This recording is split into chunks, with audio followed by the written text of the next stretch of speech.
ಭಗವತ್ಪಾದಾಚಾರ್ಯೇಭ್ಯೋ ನಮಃ.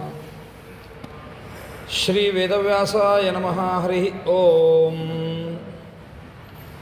ರಾಮಂ ದಿಗ್ವಿಜಯಿನಂ ಸುನಿರ್ಮಲತನುಂ ವಿಭ್ರಾಜಮಾನಂ ಸದಾ ಶ್ರೀಸೀತಾಯುತಮೂಲರಾಮಮಮಲಂ ಸದ್ವಂಶರಾಮಂ ತಥಾ ವ್ಯಾಸಂ ವಿಠ್ಠಲಮಪ್ರಮೇಯ ಸುಸುಖಂ ಮಧ್ವಂ ಜಯೀಂದ್ರಂ ಗುರುನ್ ಅನ್ಯಾನ್ ಮದ್ಗುರುಮಾನಮಾಮಿ ಸತತಂ ಮಧ್ಯೋಗ್ಯಸೌಖ್ಯಾಪ್ತಯೇ. ಯಸ್ಯ ವಾಕ್ಕಾಮಧೇನುರ್ನಃ ಕಾಮಿತಾರ್ಥಾನ್ ಪ್ರಯಚ್ಛತೆ ಸೇವೇತಂ ಜಯಯೋಗೀಂದ್ರಂ ಕಾಮಬಾಣಚ್ಛಿದಂ ಸದಾ.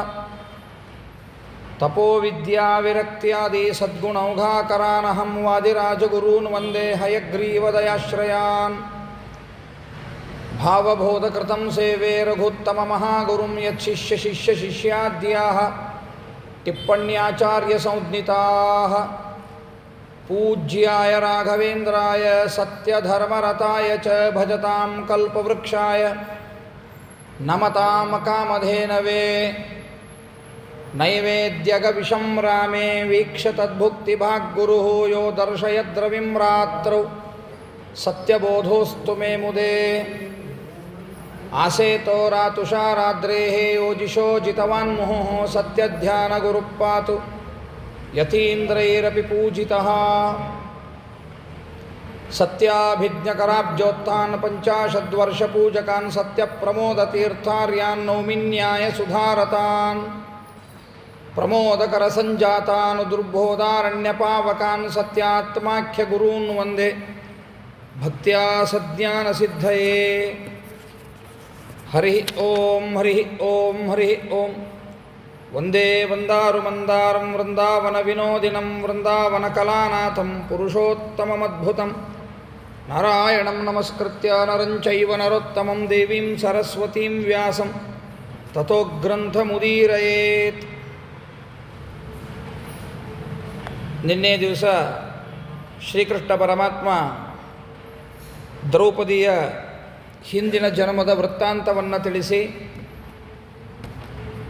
ಏನೋ ತಿಳಿಯದೆ ಪುರುಷೋತ್ತಮ ಮಾಸದ ಒಂದು ತಿರಸ್ಕಾರದ ಮಾತನ್ನು ಆಡಿದ್ದರಿಂದಾಗಿ ಅವಳಿಗೆ ಇಂತಹ ಒಂದು ಘೋರವಾದ ಶಿಕ್ಷೆಯನ್ನು ಭಗವಂತ ಕೊಟ್ಟ ಅನ್ನುವಂತಹ ವಿಷಯವನ್ನು ನಿನ್ನೆ ದಿವಸ ತಿಳಿಸಿ, ಅವರೂ ಕೂಡ ಈ ಪುರುಷೋತ್ತಮ ಮಾಸದ ಅಧಿಕ ಮಾಸದ ವ್ರತಾಚರಣೆಯನ್ನು ಮಾಡಲಿಕ್ಕೆ ಪ್ರೇರೇಪಣೆಯನ್ನು ಕೊಟ್ಟು ಭಗವಂತ ಅಲ್ಲಿಂದ ಹೊರಡಲಿಕ್ಕೆ ಅಂತ ಉದ್ಯುಕ್ತನಾದ. ಯಾವಾಗ ಶ್ರೀಕೃಷ್ಣ ಪರಮಾತ್ಮ ಹೋಗಬೇಕು, ದ್ವಾರಕೆಗೆ ಹೋಗಬೇಕು ಅಂತ ವಿಚಾರ ಮಾಡ್ತಾನೋ, ಕೃಷ್ಣ ಹೇಳ್ತಾನ, ಅಪ್ಪ ನೋಡಿಲ್ಲೇ ನಾನಿಲ್ಲೇ ಬಂದು ಬಹಳ ದಿವಸ ಆಯ್ತು, ಈಗ ಅಕಸ್ಮಾತ್ತಾಗಿ ನಾನೇನಾದರೂ ಹೋಗೋದು ತಡ ಆಯಿತು ಅಂತಂದ್ರೆ ರುಕ್ಮಿಣಿ ಬಲರಾಮ ಎಲ್ಲರೂ ಭಾಳ ಜನ, ದೇವಕಿ ದೇವಿ, ಗದಾ, ಸಾಂಬ, ಆಹುಕ ಇವರೆಲ್ಲರೂ ಏನು ಮಾಡ್ತಾರೆ ಅಂದ್ರೆ ಭಾಳ ವ್ಯಥೆ ಪಡ್ತಾರೆ. ಯಾಕೋ ಕೃಷ್ಣ ಬರಲಿಲ್ಲ, ಯಾಕೋ ಕೃಷ್ಣ ಬರಲಿಲ್ಲ ಅಂತ ಬಹಳ ಚಿಂತೆ ಮಾಡ್ತಾರೆ. ಆದ್ದರಿಂದ ನಾನು ಹೋಗಬೇಕು, ನಾನು ಹೋಗ್ತೀನಿ ಎಂದ ಶ್ರೀಕೃಷ್ಣ ಪರಮಾತ್ಮ. ಈಗ ಪಾಪ ಪಾಂಡವರಿಗೆ ಸಂಕಟ ಶುರು ಆತ್ರಿ. ಕೃಷ್ಣ ಇದ್ದಾಗ ಆನಂದ ಇರ್ತಿತ್ತು ಅವರಿಗೆ. ಯಾವಾಗ ಶ್ರೀಕೃಷ್ಣ ಪರಮಾತ್ಮ ಹೋಗ್ತಾನೋ ಆಗ ಅವರಿಗೆ ಪಾಪ ಮನಸ್ಸಿಗೆ ಬಹಳ ತ್ರಾಸ ಅನಿಸ್ಲಿಕ್ಕತ್ತು. ಅಯ್ಯೋ ಹೆಂಗಿದು ಕೃಷ್ಣ ನೀ ಇರಬೇಕಲ್ಲ ಅಂತ ಅವರು ಪಾಪ. ಆದರೆ ಬಿಟ್ಟು ಬರಲಿಕ್ಕೆ ಬಿಡಲೇಬೇಕು, ಅನಿವಾರ್ಯ. ಕೃಷ್ಣನ ಕಟ್ಕೊಂಡು ಕೂಡ್ಲಿಕ್ಕೆ ಬರೋಂಗಿಲ್ಲ. ಸಂಸಾರ ಅವಂದಲ್ಲದ ಲೌಕಿಕವಾಗಿ, ಅವನ ಸಂಸಾರ ಎಲ್ಲ ಕಡೆ ಅದ ಆಧ್ಯಾತ್ಮಿಕವಾಗಿ, ಹೌದಾ? ಆದ್ದರಿಂದಾಗಿ ಹೋಗಲೇಬೇಕು, ಅನಿವಾರ್ಯ ಅದ. ಪಾಪ ಬಹಳ ಕಷ್ಟದಿಂದ ಪಾಂಡವರು ಅವನನ್ನು, ಶ್ರೀಕೃಷ್ಣ ಪರಮಾತ್ಮನನ್ನು ಬೀಳ್ಕೊಟ್ಟಿದ್ದಾರೆ. ಅನಂತರದಲ್ಲಿ ಏನಾಯಿತು, ಪಾಂಡವರು ಮಾಡಿದರೇನು, ಹೆಂಗೆ ಮಾಡಿದರು, ಅದನ್ನೆಲ್ಲ ವಿಸ್ತಾರವಾಗಿ ಹೇಳ್ರಿ ಅಂದಾಗ ಅತ್ಯಂತ ಶಾರ್ಟಾಗಿ ಹೇಳ್ತಾರೆ. ಮುಂದೆ ಅನಂತರದಲ್ಲಿ ವನವಾಸ ಅಜ್ಞಾತವಾಸ ಮುಗಿದ ಮೇಲೆ ಆ ಸಮಯದಲ್ಲಿ ಬಂದಿರತಕ್ಕಂತಹ ಈ ಪುರುಷೋತ್ತಮ ಮಾಸದ ಆಚರಣೆಯನ್ನು ಮಾಡಿ ದುರ್ಯೋಧನಾದಿಗಳನ್ನೆಲ್ಲ ಸಂಹಾರ ಮಾಡಿ ನಿಷ್ಕಂಟಕವಾಗಿ ರಾಜ್ಯಭಾರವನ್ನು ಮಾಡಿದರು ಪಾಂಡವರು ಅಂತ ಇಷ್ಟು ವಿಷಯವನ್ನು ತಿಳಿಸಿ, ಇದಕ್ಕೆ ಹಿಂದೆ ಒಂದು ಪುರಾತನವಾಗಿರ್ತಕ್ಕಂತಹ ಒಂದು ಇತಿಹಾಸವನ್ನು ಹೇಳ್ತೀನಿ ಕೇಳು ಎಂಬುದಾಗಿ ನಾರಾಯಣ ನಾರದರಿಗೆ ಹೇಳ್ತಾನೆ. ಬದರಿ ಕ್ಷೇತ್ರದಲ್ಲಿ ಇರತಕ್ಕಂತಹ ನಾರಾಯಣ ಅವರ ಸಂಭಾಷಣೆ ಮುಗೀತು. ಈಗ ಪಾಂಡವರದು ಶ್ರೀಕೃಷ್ಣ ಪರಮಾತ್ಮನ ಸಂಭಾಷಣೆ ಮುಗೀತು. ಮೊದಲನೆಯ ಸಂಭಾಷಣೆ ಪ್ರಾರಂಭ ಆಗಿದ್ದು ಯಾರಿಂದ? ನಾರದ ಮತ್ತು ನಾರಾಯಣನಿಂದ. ಆ ಸಂಭಾಷಣೆ ಮುಂದುವರಿತು. ನಾರದರಿಗೆ ನಾರಾಯಣ ಹೇಳಿದ, ನೋಡಪ್ಪ ಒಂದು ಅತ್ಯದ್ಭುತವಾದ ಕಥೆಯನ್ನು ಹೇಳ್ತೇನೆ. ಅಥ ಶ್ರೀ ದ್ವಾರಕಾನಾಥೆ ಗತೆ ದ್ವಾರವತೀಂ ತದ ರಾಜಾಪಿ ಸಾನುಜಃ ತಪ್ಯಂ ತೀರ್ಥಾನಿ ಚಚಾರಃ ಸಧನ್ಯೋ ಭಾರತೆ ವರ್ಷೆ ಸಪೂಜ್ಯ ಶ್ರೇಷ್ಠ ಏವ ಸಹ ವಿವಿಧೈ ನಿಯಮೈ ಯಸ್ತು ಪೂಜಯೇತ್ ಪುರುಷೋತ್ತಮಂ. ನಿನಗೊಂದು ಕಥೆಯನ್ನು ಹೇಳ್ತೀನಿ ಕೇಳು. ದೃಢಧನ್ವಾ ನೃಪಪೂರ್ವಂ ಸೂರ್ಯವಂಶ ಸಮುದ್ಭವ ಪುರುಷೋತ್ತಮ ಮಾಸಸ್ಯ ಸೇವಾನ್ ಮಹತಿಂ ಶ್ರಿಯಂ. ಹಿಂದೆ ಸೂರ್ಯವಂಶದಲ್ಲಿ ಒಬ್ಬ ಶ್ರೇಷ್ಠನಾಗಿರ್ತಕ್ಕಂತಹ ರಾಜ ಇದ್ದ, ದೃಢಧನ್ವ. ಅವನ ಹೆಸರೇನು? ದೃಢಧನ್ವ ಅಂತ ಅವನ ಹೆಸರು. ರಾಜ, ಬಹಳ ಒಳ್ಳೆಯ ರಾಜನಾಗಿದ್ದ. ಸೂರ್ಯವಂಶದಲ್ಲಿ ಪ್ರಾಯಶಃ ಬಂದವರು ಯಾರು ಸುಮಾರು ರಾಜರುಗಳು ಬಂದೇ ಇಲ್ಲ. ರಾಮನ ನಂತರದಲ್ಲಾಗಲಿ, ರಾಮನಾಗಲಿ, ರಾಮನ ಮೊದಲಾಗಲಿ ಈ ಸೂರ್ಯವಂಶದಲ್ಲಿ ಬಂದಿರತಕ್ಕಂತಹ ಮಹನೀಯರೆಲ್ಲರೂ ಕೂಡ ಅತ್ಯದ್ಭುತವಾದ ಕಾರ್ಯಗಳನ್ನು ಮಾಡಿರ್ತಕ್ಕಂಥವರೇ. ಇಂತಹ ದೃಢಧನ್ವ ಏನು ಮಾಡಿದ ಅಂದರೆ ಪುರುಷೋತ್ತಮ ಮಾಸದ ಸೇವೆಯನ್ನು ಮಾಡಿ ಅಪಾರವಾಗಿರ್ತಕ್ಕಂತಹ ಸಂಪತ್ತನ್ನು ಪಡೆದ. ಅಸಲಿ ಸಂಪತ್ತು ರಾಜನಾದದ್ದು ಸಂಪತ್ತು ಹೌದೇ, ಇಲ್ಲಂತೇನಲ್ಲ. ಎಲ್ಲರಿಗೂ ರಾಜನಾಗುವ ಯೋಗ ಇರುವುದಿಲ್ಲ, ಎಲ್ಲರಿಗೂ ಏನಿರುವುದಿಲ್ಲ, ರಾಜನಾಗುವಂತಹ ಯೋಗ ಇರ್ತದೆ, ಏನೇನಾಗಿಲ್ಲ. ರಾಜರಾಗಬಹುದು ಕೆಲವರು, ಚಕ್ರವರ್ತಿಗಳಾಗಲಿಕ್ಕಂತೂ ಸಾಧ್ಯ ಇಲ್ಲ. ಯಾರೋ ಒಬ್ಬರು ಚಕ್ರವರ್ತಿಗಳಾಗಬೇಕು ಅಂದ್ರೆ ಅವ್ರ ಪುಣ್ಯ ಎಷ್ಟಿರಬೇಕು ಅಂತ ಯೋಚನೆ ಮಾಡಿರಿ. ಒಂದು ಸ್ಕೂಲ್ ಅದ ಅಂದರೆ, ಒಂದು ಕಾಲೇಜ್ ಅದ ಅಂದರೆ 100 ಜನ ವಿದ್ಯಾರ್ಥಿಗಳು ಅಂದರೆ ಎಲ್ಲರೂ ಫಸ್ಟ್ ರ್ಯಾಂಕ್ ಬರಲಿಕ್ಕೆ ಸಾಧ್ಯನೇ ಇಲ್ಲ. ಅದ್ರಾಗ ಯಾರೋ ರ್ಯಾಂಕ್ ಬಂದಾರ, ಫಸ್ಟ್ ರ್ಯಾಂಕ್ ಬಂದಾರ ಅಂದ್ರೂ ಸಹಿತ ಔಟ್ ಆಫ್ ತೊಗೊಂಡಿರ್ತಾರೆ ಅಂತ ಹೇಳೋದು ಕಷ್ಟ. ಆ ಕಾಲದೊಳಗೆ, ನಿಮ್ಮ ಕಾಲದೊಳಗೆ ಔಟ್ ಆಫ್ ಔಟ್ ತೊಗೋತಾರ ಅಂದ್ರೆ ಎಂತಹ ಪೇಪರ್ನಾಗ ಬರುವುದು. ಆವಾಗ 86, 87 ಆಗಿದ್ರೆ ಪೇಪರ್ನಾಗ ಬರ್ಬೇಕು. ಆವಾಗ ನಾವೆಲ್ಲ ಸ್ಟೂಡೆಂಟ್ ಇದ್ದ ಟೈಮ್ನೊಳಗೆ 86 ಆಗಿದೆ ಅಂದ್ರೆ ಪೇಪರ್ನಾಗ ಬರ್ಬೇಕು. ಪೋಸ್ಟ್ ಗ್ರ್ಯಾಜುಯೇಷನ್ ಏನದ 55 ಆಗಿದ್ರೆ ಪೇಪರ್ನಾಗ ಬರ್ಬೇಕದು. ಆ ಕಾಲಕ್ಕೆ ಹಂಗಿತ್ತು ಅವಾಗ. ಈಗೆಲ್ಲ ಬದಲಾವಣೆ ಆಗ್ಯಾವ. ಔಟ್ ಆಫ್ ಔಟ ಬೇಕಾದಷ್ಟು ಜನ ಹುಡುಗರು ಇರ್ತಾರೆ ಈಗ, ಹೌದಾ?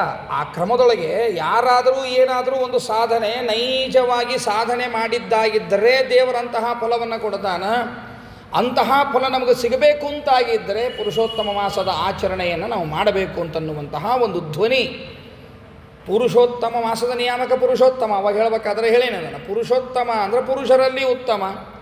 ಅದೇ ಕ್ರಮದೊಳಗೆ ನಾವು ಕೂಡ ನಮ್ಮ ಲೋಕದಲ್ಲಿ, ನಮ್ಮ ಒಂದು ಸಮೂಹದಲ್ಲಿ ನಾವು ಉತ್ತಮರಾಗಬೇಕಾದರೆ ದೇವರನ್ನು ಉತ್ತಮ ಅಂತ ಚಿಂತನೆಯನ್ನು ಮಾಡಬೇಕು. ಅದಕ್ಕಾಗಿ ಅಂತಿರುವ ಒಂದು ಸ್ಪೆಷಲ್ ಮಾಸ ಯಾವುದು ಅಂದರೆ ಈ ಪುರುಷೋತ್ತಮ ಮಾಸ ಅಂತ ನಾವು ನೋಡಿದ್ದು. ಅದಕ್ಕೊಂದು ಉದಾಹರಣೆಯನ್ನು ದೃಢಧನ್ವರಾಜನ ಕಥೆಯನ್ನು ಹೇಳಲಿಕ್ಕೆ ಪ್ರಾರಂಭ ಮಾಡ್ತಾರೆ. ನೋಡಪ್ಪ, ಅವ ಎಷ್ಟು ಅಂದ್ರೆ ಈ ಮಾಸ ಮಹಾತ್ಮೆಯನ್ನು ಹೇಳಲಿಕ್ಕೆ ಅಂತ ನಿಂತುಕೊಂಡ್ರೆ 100 ಕೋಟಿ ವರ್ಷ ಅಲ್ಲ, 100 ಕೋಟಿ ಕಲ್ಪಗಳ ಕಾಲ ಈ ಪುರುಷೋತ್ತಮ ಮಾಸದ ವರ್ಣನಾ ಮಾಡಿದರೂ ಕೂಡ ಸಾಲುವುದಿಲ್ಲ ಅಂತ. 100 ಕೋಟಿ ಕಲ್ಪ ನಿತ್ಯ ನೀವು ವರ್ಣನೆ ಮಾಡಿದರೂ ಕೂಡ ಪುರುಷೋತ್ತಮ ಮಾಸದ ಮಹತ್ವ ಅನ್ನೋದೇನದ ಮುಗಿಯುವುದಿಲ್ಲ. ಎಷ್ಟು ಆಶ್ಚರ್ಯ ಅಂದ್ರೆ, ದೇವರು ಯಾವ ರೀತಿಯಾದ ವ್ಯಾಪಾರವನ್ನು ಮಾಡ್ತಾನೆ ಅಂದ್ರೆ, ಏನೋ ಒಂದು ಕಷ್ಟ ಇರ್ತದೆ. ಆ ಕಷ್ಟ ಇದ್ದದ್ದಕ್ಕೆ ನಾವು ರಾಘವೇಂದ್ರ ಗುರು ಸಾರ್ವಭೌಮರ ಸ್ತೋತ್ರವನ್ನು ಮಾಡ್ತೇವೋ, ವಾದಿರಾಜ ಗುರು ಸಾರ್ವಭೌಮರ ಸ್ತೋತ್ರವನ್ನು ಹೇಳ್ತೇವೋ, ಪ್ರಾಣದೇವರ ವಾಯುಸ್ತುತಿಯನ್ನು ಪುರಸ್ಚರಣ ಮಾಡ್ತೇವೋ, ಏನು ಮಾಡ್ತೇವೋ, ಅಥವಾ ಗುರುಗಳ ಸನ್ನಿಧಿಗೆ ಹೋಗಿ ಸೇವೆ ಮಾಡ್ತೇವೋ, ಆ ಫಲ ನಮಗೆ ಬಂದುಬಿಡ್ತದೆ. ಗುರುಗಳ ಸೇವಾ ಮಾಡಿದ್ದರಿಂದಾಗಿ, ವಾಯುದೇವರ ಉಪಾಸನೆಯನ್ನು ಮಾಡಿದ್ದರಿಂದಾಗಿ ನಮಗೆ ಆ ಫಲವನ್ನು ಕೊಡ್ತಾನೆ ದೇವರು. ಇಲ್ಲ ಅಂತ ಏನಿಲ್ಲ, ಗೊತ್ತಾಗ್ತದೆ. ಸತ್ವಸೋಳ ಸೇವಾ ಮಾಡಿದೆ, ನಾ ರಾಯರ ಸೇವಾ ಮಾಡಿದೆ, ನಾ ಟೀಕರಾಯರ ಸೇವಾ ಮಾಡಿದೆ, ಆದ್ದರಿಂದ ನನಗೆ ಹೊಲ ಬಂತು ಅಂತ ಗೊತ್ತಾಗ್ತದೆ. ಆದರೆ ಪುರುಷೋತ್ತಮ ಮಾಸದ ಆಚರಣೆಯನ್ನು ಮಾಡಿದ್ದಕ್ಕೆ ಏನು ನಮಗೆ ಫಲ ಬಂದದ ಅಂತ ಗೊತ್ತಾಗಲಾರ್ದಂಗೆ ದೇವ್ರ ಫಲ ಕೊಟ್ಟಿರ್ತಾನೆ. ಅಲ್ಲ, ಯಾರಿಗಾರ ಗೊತ್ತಾಗಿದೆ, ಹೋದ ವರ್ಷದ ಅಧಿಕ ಮಾಸದ ನಾನು ಭಾಳ ಚಂದ ಮಾಡಿದ್ದೆ, ಅದಕ್ಕೆ ನನಗೆ ಈ ಫಲ ಕೊಟ್ಟಾನ ಅಂತ ಹೇಳ್ತೀರಿ. ರಾಯರ ಸೇವಾ ಮಾಡಿದ್ದಕ್ಕೆ ನನಗೆ ಈ ಫಲ ಬಂತು ಅಂತ ಹೇಳಲಿಕ್ಕೆ ಬೇಕಾದಷ್ಟು ಎಕ್ಸಾಂಪಲ್ ಲಕ್ಷ ಲಕ್ಷ ಲಕ್ಷ ಜನ ಸಿಗ್ತಾರೆ. ನಾನು ರಾಯರ ಸೇವಾ ಮಾಡಿದೆ, ಅದಕ್ಕೆ ನಂಗೆ ರಾಯರ ಈ ಅನುಗ್ರಹ ಮಾಡಿದ್ದೀರಿ ಅಂತ ಹೇಳಲಿಕ್ಕೆ ಇಲ್ಲಿ ಕೂತವ್ರೊಳಗೆ ಎಲ್ಲರೂ ಹೇಳ್ತೀರಿ, ನಿಮ್ದಿಂದೊಂದು ಎಕ್ಸಾಂಪಲ್ ಹೇಳ್ತೀರಿ. ಇತ್ತೀಚಿನ ದಿನದಲ್ಲಿ ನಡೆದ ನನ್ನದೇ ಆದ ಒಂದು ಮಹತ್ವ ಹೇಳ್ತೀನಿ ರಾಯರದು. ಸಾಮಾನ್ಯ ಎಲ್ಲ ಗುರುಸ್ತೋತ್ರ ಅಂದ್ರೆ ನನ್ನದೇ ಆದ ಒಂದು ಪವಾಡವನ್ನು ತಿಳಿಸ್ತೇನೆ. ಬಹಳ ಸಮಸ್ಯೆ ಆಗಿತ್ತು ಆರೋಗ್ಯದ್ದು. ಏನು ಬೇರೆ ಅಂತೇನಲ್ಲ, ಕಿಡ್ನಿ ಸ್ಟೋನು. ಡಾಕ್ಟ್ರ್ ಕಡೆ ಹೋದ್ರೆ ನೀರು ಕೂಡ ಹೆಂಗಿಲ್ಲ ನೀವು, ಅದಕ್ಕಂತ ತಿಳ್ಕೊಂಡು ಹಿಂಗಾಗ್ಯದ ಅದು ಅಂತ ಹೇಳಿದರು. ಆಪ್ರೇಷನ್ ಮಾಡಲಾರದ ಸ್ಥಿತಿ, ಹೊಡ್ಕೊಳ್ಳೋ ಸ್ಥಿತಿ ಅಂಥದ್ದಿತ್ತದು ಸೈಜ್. ಆ ಪೇನ್ ಏನಂತ ಎಲ್ಲರಿಗೂ ಗೊತ್ತದ. ಡಾಕ್ಟ್ರಿಗೆ ತೋರಿಸಿದ್ವಿ, ಎಲ್ಲ ಎಕ್ಸ್ರೇ ಆಯ್ತು, ಸ್ಕ್ಯಾನಿಂಗ್ ಆಯ್ತು, ಏನಮ್ಮ ಎಲ್ಲ ಅದು ಸ್ಟೋನಿನ ಗಾತ್ರ ಗೊತ್ತಾಯ್ತು. ಕರಗಿಸಕ್ಕಂತೂ ಬರೋಂಗಿಲ್ಲ, ಅದನ್ನು ಕರಗಿಸಕ್ಕಂತೂ ಸಾಧ್ಯನೇ ಇಲ್ಲ. ಸುಮ್ಮನೆ ನೀರು ಕುಡ್ಕೋತಿರೋದು, ಅದು ತಾನ ಹೋತು ಇಲ್ಲ ಈ ಪರಿಸ್ಥಿತಿ. ಅಲ್ಲಿ ತನಕನೂ ಏನು ಅದು ಹೋಗೋ ತನಕನೂ ಏನು ಅನುಭವಿಸ್ಬೇಕು. ಆಪ್ರೇಷನ್ನಿಗೆ ನಮಗೂ ಮನಸ್ಸಿಲ್ಲ, ಬಟ್ ಅದು ಸೈಜು ಅಟ್ಟಿರಲಿಲ್ಲ. ಅದು 4.8 ಸಮಥಿಂಗ್ ಏನೋ ಇತ್ತು, ಅಂತೂ ಎವರೇಜ್ 5 ಲೆಕ್ಕದಾಗ ಇತ್ತು. ಸೊ ಡಾಕ್ಟ್ರು ಆಪ್ರೇಷನ್ಗೆ ಸಜೆಷನ್ ಮಾಡಲಿಲ್ಲ, ಒಳ್ಳೆ ಡಾಕ್ಟ್ರ್ ಇದ್ದರು. ಸೊ ಸಜೆಸ್ಟ್ ಮಾಡಲಿಲ್ಲ ಅವ್ರು, ಬ್ಯಾಡ್ರಿ ಆಪ್ರೇಷನ್ ಏನು ಬೇಡ, ನೋಡೋಣ ಅಂತ. ಹಿಂಗೆ ಸ್ವಲ್ಪ ಅದ್ರ ನೋವು ಭಾಳ ಇತ್ತಲ್ಲ. ನಮ್ಮ ಸೋದರ ಮಾವನ ಮಗ, ಅಲ್ಲೋ ಇಷ್ಟ್ಯಾಕೆ ತ್ರಾಸು ತೊಗೊಳಗಿದ್ದಿದ್ದು, ದಿನ ಗುರುಸ್ತೋತ್ರ ಅಂತಿದ್ದಿ, ನಿನಗೆ ಅದ್ರಾಗಿಂದ ಒಂದು ಮಾತು ನೆನಪಾಗಲಿಲ್ಲೇನೋ ಅಂದ. ಇಲ್ಲಪ್ಪ ಅಂತ, ನನಗೆ ನೆನಪಾಗಿಲ್ಲ ಹೇಳು. ಇವತ್ತಿಂದ ಇವತ್ತು ಶುರು ಮಾಡು ಅಂದ. ಏನು? ತಸ್ಯ ಕುಕ್ಷಿಗತ ದೋಷಾಃ ಸರ್ವೇ ನಶ್ಯಂತಿ ತತ್ಕ್ಷಣಾತ್.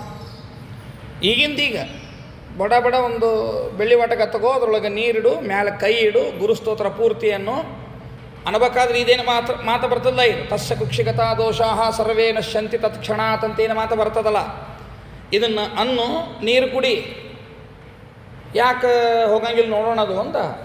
ಹಿಂಗೆ ಒಂದು ವಾರ ಮಾಡು, ತಪ್ಪದ ಮಾಡಿ ಹಿಂಗೆ ಅಂದ. ಆಯ್ತಂದೆ. ಒಳ್ಳೆ ವಿದ್ವಾಂಸರು ಅವರು. ಸರಿ ಆಯ್ತಂದೆ. ಅವ್ರ ಮಾತಿನಂತೆ ಆಗಲೇನೆ ನಾನು ಅವತ್ತು ಹವಾಕಿನಿಗೆ ಹೋಗಿ ಬಂದಿದ್ದೆ, ಅದು ಇದರಲ್ಲೇ ಅನ್ನೋದು ಬೇಡ ಅಂತ ನಾನು ಅನ್ನಲಿಲ್ಲ. ಸ್ನಾನ ಮಾಡಿದ್ರು ನಮ್ಮ ಮನಸ್ಸಿಗೆ ಸಮಾಧಾನ ಅನಿಸೋದಿಲ್ಲ, ಮತ್ತು ಪಂಚೆ ತೊಗೊಂಡ ಮೇಲೆ ಅದು ಅಲ್ಲಿಗೆ ಸಮಾಧಾನ ಆಗ್ತದೆ. ಹಿಂಗಾಗಿ ಅಂದಿದ್ದಿಲ್ಲ. ನನ್ನ ಮಗನಿಗೆ ಹೇಳಿದೆ, ನೀ ಅನ್ನ ಇವತ್ತು ನೀ ಮಾಡದನ ಅಂತ ಹೇಳಿದ್ದೆ. ಮಗ ಮಾಡಿಕೊಟ್ಟ. ಮಾರನೇ ದಿವಸದಿಂದ ನಾನು ಅದನ್ನು ಮಾಡಲಿಕ್ಕೆ ಶುರು ಮಾಡಿದೆ. ಆಶ್ಚರ್ಯ ಹೇಳ್ತೇನೆ, ರಾಯರ ಸಾಕ್ಷಿಯಾಗಿ ಹೇಳ್ತೇನೆ, ಇದನ್ನು ಅಂದ 4-5 ದಿವಸ ಆಗಿಲ್ಲ, ಹೆಂಗೆ ಹೋಗ್ಯದಂತ ನನಗೆ ಗೊತ್ತಿಲ್ಲ. ಅನಂತರದೊಳಗೆ ಮತ್ತೆ ಡಾಕ್ಟರ್ ಡೇಟ್ ಕೊಟ್ಟಿದ್ದರು, ಹಿಂಗೆ ಬರ್ರಿ, ಹಿಂಗೆ ಮತ್ತೊಮ್ಮೆ ಸ್ಕ್ಯಾನ್ ಮಾಡೋಣ ಅಂತ. ಅದರಾಗ ಕರ್ಮಧರ್ಮ ಸಂಯೋಗದಿಂದ ನನಗೇನಾಗಿತ್ತು ಅಂದರೆ, ತಿರುಪತಿದು ಒಳ್ಳೆ ದರ್ಶನದ ಸಿಕ್ಕಿತ್ತು. ಅದು ಸುಪ್ರಭಾತ ದರ್ಶನ ಅಂತಾರಲ್ಲ, ಅದರದ್ದು ಭಾಗ್ಯ ಸಿಕ್ಕಿಬಿಟ್ಟಿತ್ತು. ಮುಂಜಾನೆ ನಸೀಕಲು ಹೋಗಬೇಕಲ್ಲ, ಆ ದರ್ಶನದ ಭಾಗ್ಯ ಸಿಕ್ಕದ. ಕಿಡ್ನಿ ಸ್ಟೋನಿನ ಸಮಸ್ಯೆ ಅದ ಅನ್ಲಿಕತ್ತೇನೆ ರಾಯರದು, ಇಲ್ಲ ಅಂತೇನಲ್ಲ. 3-4 ದಿವಸ ಆಗ್ಯದ, ಖರೆ ಹೋಗೇದಿಲ್ಲ. ನನಗೆ ಹೆಂಗೆ ಗೊತ್ತಾಗಬೇಕದು? ನೋವು ಬಂದಿಲ್ಲ, 3-4 ದಿವಸ ನೋವು ಬಂದಿಲ್ಲ. ದಿನ ನೋವು ಬರ್ತದೆ ಅಂತಲ್ಲದು, ಯಾವಾಗ ಇದು ಆಗ್ತದೋ ಅವಾಗ ಮಾತ್ರ ನೋವು ಬರ್ತಕ್ಕಂಥದ್ದು ಅದು. ಸರಿ, ಈಗ ನಾನು ನಂಬಕ್ಕೆ ಹೆಂಗೆ ಬಿಡ್ಬೇಕು ಹೆಂಗೆ? ಒಂದು ಸರಿ ಡಾಕ್ಟ್ರ್ ಕಡೆಗೆ ಹೋಗಿ ಬಂದ್ಬಿಡೋಣ, ಚೆಕಪ್ ಮಾಡಿಸೋಣ, ತಿರುಪತಿಗೆ ಹೋಗಲೋ ಬೇಡ ಅಂತ ಕೇಳೋಣ, ದೊಡ್ಡ ಯೋಗ ಅದನ್ನೇನು ಇದು ಮಾಡೋದು ಅಂತ ಹೇಳಿ ಡಾಕ್ಟ್ರ್ ಕಡೆಗೆ ಡಾಕ್ಟ್ರ್ ಏನಂದ್ರೆ ಮೊದಲು ಒಂದು ಸರಿ ಇಂಜೆಕ್ಷನ್ ಕೊಟ್ಟರು. ಹಂಗೇನರ ಪೇನ್ ಬಂದರೆ ಇದನ್ನು ಇಟ್ಕೊಂಡು ಹೋಗಿರ್ರಿ, ಅಲ್ಲಿ ಹೇಳಿ ಇದನ್ನು ಇಂಜೆಕ್ಷನ್ ತೊಗೋರಿ ಪಟ್ನ, ಈ ಗುಳಿಗೆ ಒಂದು ಇಟ್ಕೊಂಡಿರಿ ಎಮರ್ಜೆನ್ಸಿ ಅಂತ ಇಷ್ಟು ಹೇಳಿದ್ರು. ಹೋಗಿ ಬರ್ರಿ, ಅವಶ್ಯ ಹೋಗಿ ಬರ್ರಿ, ಇದನ್ನು ಇಟ್ಕೊಂಡು ಹೋಗ್ರಿ ಅಂದರೆ, ಅದಕ್ಕೆ ಒಂದು ಸರಿ ಚೆಕ್ ನೋಡೋಣೇನ್ರಿ ಸರ ಅಂದರು. ಮಾಡಿರಿ ಡಾಕ್ಟರ್, ಅವಶ್ಯ ಮಾಡಿರಿ ಅಂತ. ಅವರು ಸ್ಕ್ಯಾನ್ ಮಾಡಿ ನೋಡಿದ್ರೆ ಆಶ್ಚರ್ಯ, ಇಲ್ಲಲ್ರಿ ನಿಮ್ಮದು ಕಿಡ್ನಿ ಸ್ಟೋನೇ ಇಲ್ಲಲ್ಲ ಅಂದ್ರೆ ಅವರು. ರಾಯರ ಮಹಿಮಾ ಅದು. ಅವರು ಪಾಪ ಮತ್ತೊಮ್ಮೆ ನೀರು ಕುಡ್ರಿ ಅಂತ ನೀರು ಕುಡಿಸಿದ್ರು, ಎಳ್ನೀರು ಕುಡಿಸಿದ್ರು. ಚೆಕ್ ಮಾಡೋಣ, ಸಂಧ್ಯಾಗೆಲ್ಲ ಸಿಕ್ಕಿದ್ರೆ ಗೊತ್ತಾಗೋದಿಲ್ಲ, ನೋಡೋಣ ತಡ್ರಿ ಅಂತ ಹೇಳಿ. ನಾನು ಯಪ್ಪ ತ್ರಾಸ ಆಗ್ಲಿಕ್ಕತ್ತದ. ಆ ಸ್ಕ್ಯಾನಿಂಗ್ ಅದು ದೊಡ್ಡ ತ್ರಾಸ ಆಗ್ತಿರ್ತದೆ ಅಲ್ಲಿ. ಅದೆಲ್ಲ ಮಾಡಿದರೂ ಸಹಿತ ಸ್ಟೋನೇ ಇಲ್ಲ. ತಿರುಪತಿಗೆ ಹೋಗಿ ಬರ್ಬೇಕಾದ್ರೆ ನಿಶ್ಚಿಂತೆಯಿಂದ ಹೋಗಿ ಬಂದವನು ಮೊದಲು ಮಂತ್ರಾಲಯಕ್ಕೆ ಹೋದೆ. ಫಸ್ಟ್ ಕೆಲಸ ಮೊದಲು ಮಂತ್ರಾಲಯಕ್ಕೆ ಹೋಗಿ ಗುರುರಾಜರಿಗೆ ಸಮರ್ಪಣೆಯನ್ನು ಮಾಡಿ, ನಿಮ್ಮಿಂದಲೇ ಉದ್ಧಾರ ಆದ್ವಿ ಅಂತ ಸಮರ್ಪಣೆ ಮಾಡಿ ಬಂದ್ವಿ. ಅದು ಈ ಅನುಭವ ಇರ್ತದೆ, ಹೋದಲ್ಲ ಹೇಳ್ತೇವೆ, ಹೋದಲ್ಲಿ ಈಗ ಓಪನ್ನಾಗಿ ಹೇಳ್ತೇವೆ. ಅಂದ್ರೆ ಆ ರಾಯರ ಮಂತ್ರದಲ್ಲಿ ಆ ಸಿದ್ಧಿ ಏನದ, ಅದು ನಮಗೇನು ದೊರೆತದ, ಅದನ್ನೇನು ನನ್ನ ಹಂಗೆ ನೀವು 100 ಜನ ಹೇಳೋರಿದ್ದೀರಿಲ್ಲೇ, ನನಗೆ ಹಿಂಗಾಗ್ಯದ ಅಂತ ನೀವು 100 ಜನ ಹೇಳೋರಿದ್ದೀರಿಲ್ಲೇ. ಅಂದ್ರೆ ಪ್ರತ್ಯಕ್ಷ ಗೊತ್ತಾಗ್ತದೆ ನಮಗೆ. ರಾಯರ ಸೇವಾ ಮಾಡೋದ್ರಿಂದ ರಾಯರ ವರ ಕೊಟ್ಟರು ಅನ್ನೋದೇನದಲ್ಲ, ಅದು ಪಕ್ಕಾ ಗೊತ್ತಾಗ್ತದೆ ನಮಗೆ. ಅದರ ನಿತ್ಯದೊಳಗೂ ಇಷ್ಟೆಲ್ಲ ಉಪಕಾರ ಮಾಡ್ತಕ್ಕಂಥ ಭಗವಂತಂದು ಒಂದೂ ಗೊತ್ತಾಗುವುದಿಲ್ಲ. ಹೋದ ಜನ್ಮದೊಳಗೋ ಹೋದ ವರ್ಷದೊಳಗೋ ನಾವು ಅಧಿಕ ಮಾಸ ಮಾಡಿದ್ದಕ್ಕಾಗಿ ನಮಗೆ ದೇವರಿಂತಹ ವರ ಕೊಟ್ಟ ಅಂತ ಅನ್ನೋದು ಕೂಡ ಗಮನಕ್ಕೆ ಬರುವುದಿಲ್ಲ.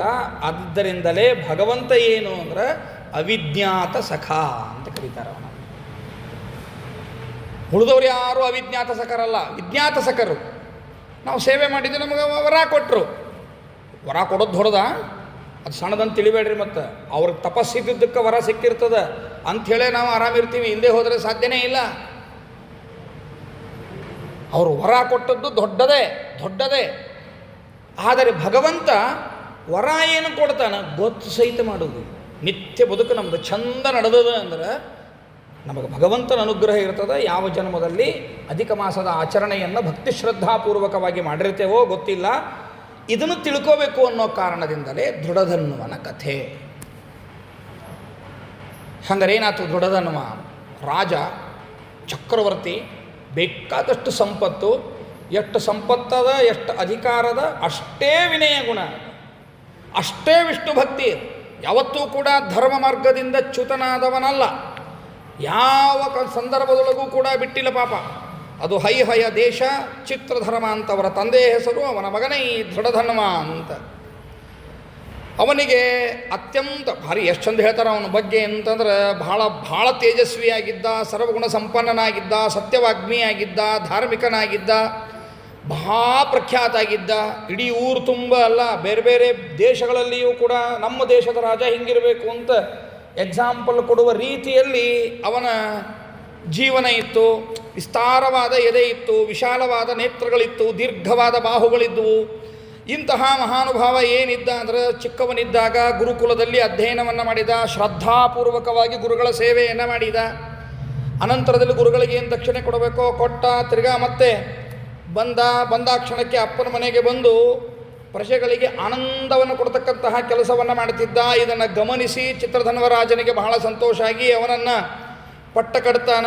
ಹೆಂಗೆ ಇದ್ದ ಅಂತಂದ್ರೆ ಹೇಳ್ತಾರೆ, ಧ್ರುವ, ಅಂಬರೀಷ, ಶರ್ಯಾತಿ, ಯಯಾತಿ, ಶಿಬಿಚಕ್ರವರ್ತಿ, ರಂತಿದೇವ, ಶಶಬಿಂದು, ಭಗೀರಥ, ಭೀಷ್ಮ, ವಿದುರ, ದುಷ್ಯಂತ, ಭರತ, ಪೃಥು, ಉತ್ತಾನಪಾದ, ಪ್ರಹ್ಲಾದ, ವಿಭೀಷಣ ಇವರೆಲ್ಲ ಮಹಾರಾಜರು ಯಾವ ರೀತಿಯಾಗಿ ವೈರಾಗ್ಯದಿಂದ ಭೋಗವನ್ನು ಮಾಡುತ್ತಿದ್ದರೋ, ವಿಹಿತವಾದ ಭೋಗವನ್ನು ಮಾಡುತ್ತಿದ್ದರು, ತಮಗೆ ವಿಹಿತವಾದ ಭೋಗವನ್ನು ಮಾಡುತ್ತಿದ್ದರು. ಆದರೆ ವೈರಾಗ್ಯದಿಂದ ಭೋಗವನ್ನು ಹೇಗೆ ಮಾಡುತ್ತಿದ್ದರೋ ಆ ಕ್ರಮದೊಳಗೆ ಇವನು ಕೂಡ ಇದ್ದ. ಅಷ್ಟು ಶ್ರೇಷ್ಠವಾಗಿರ್ತಕ್ಕಂತಹ ಸಾಧಕನಾಗಿದ್ದ.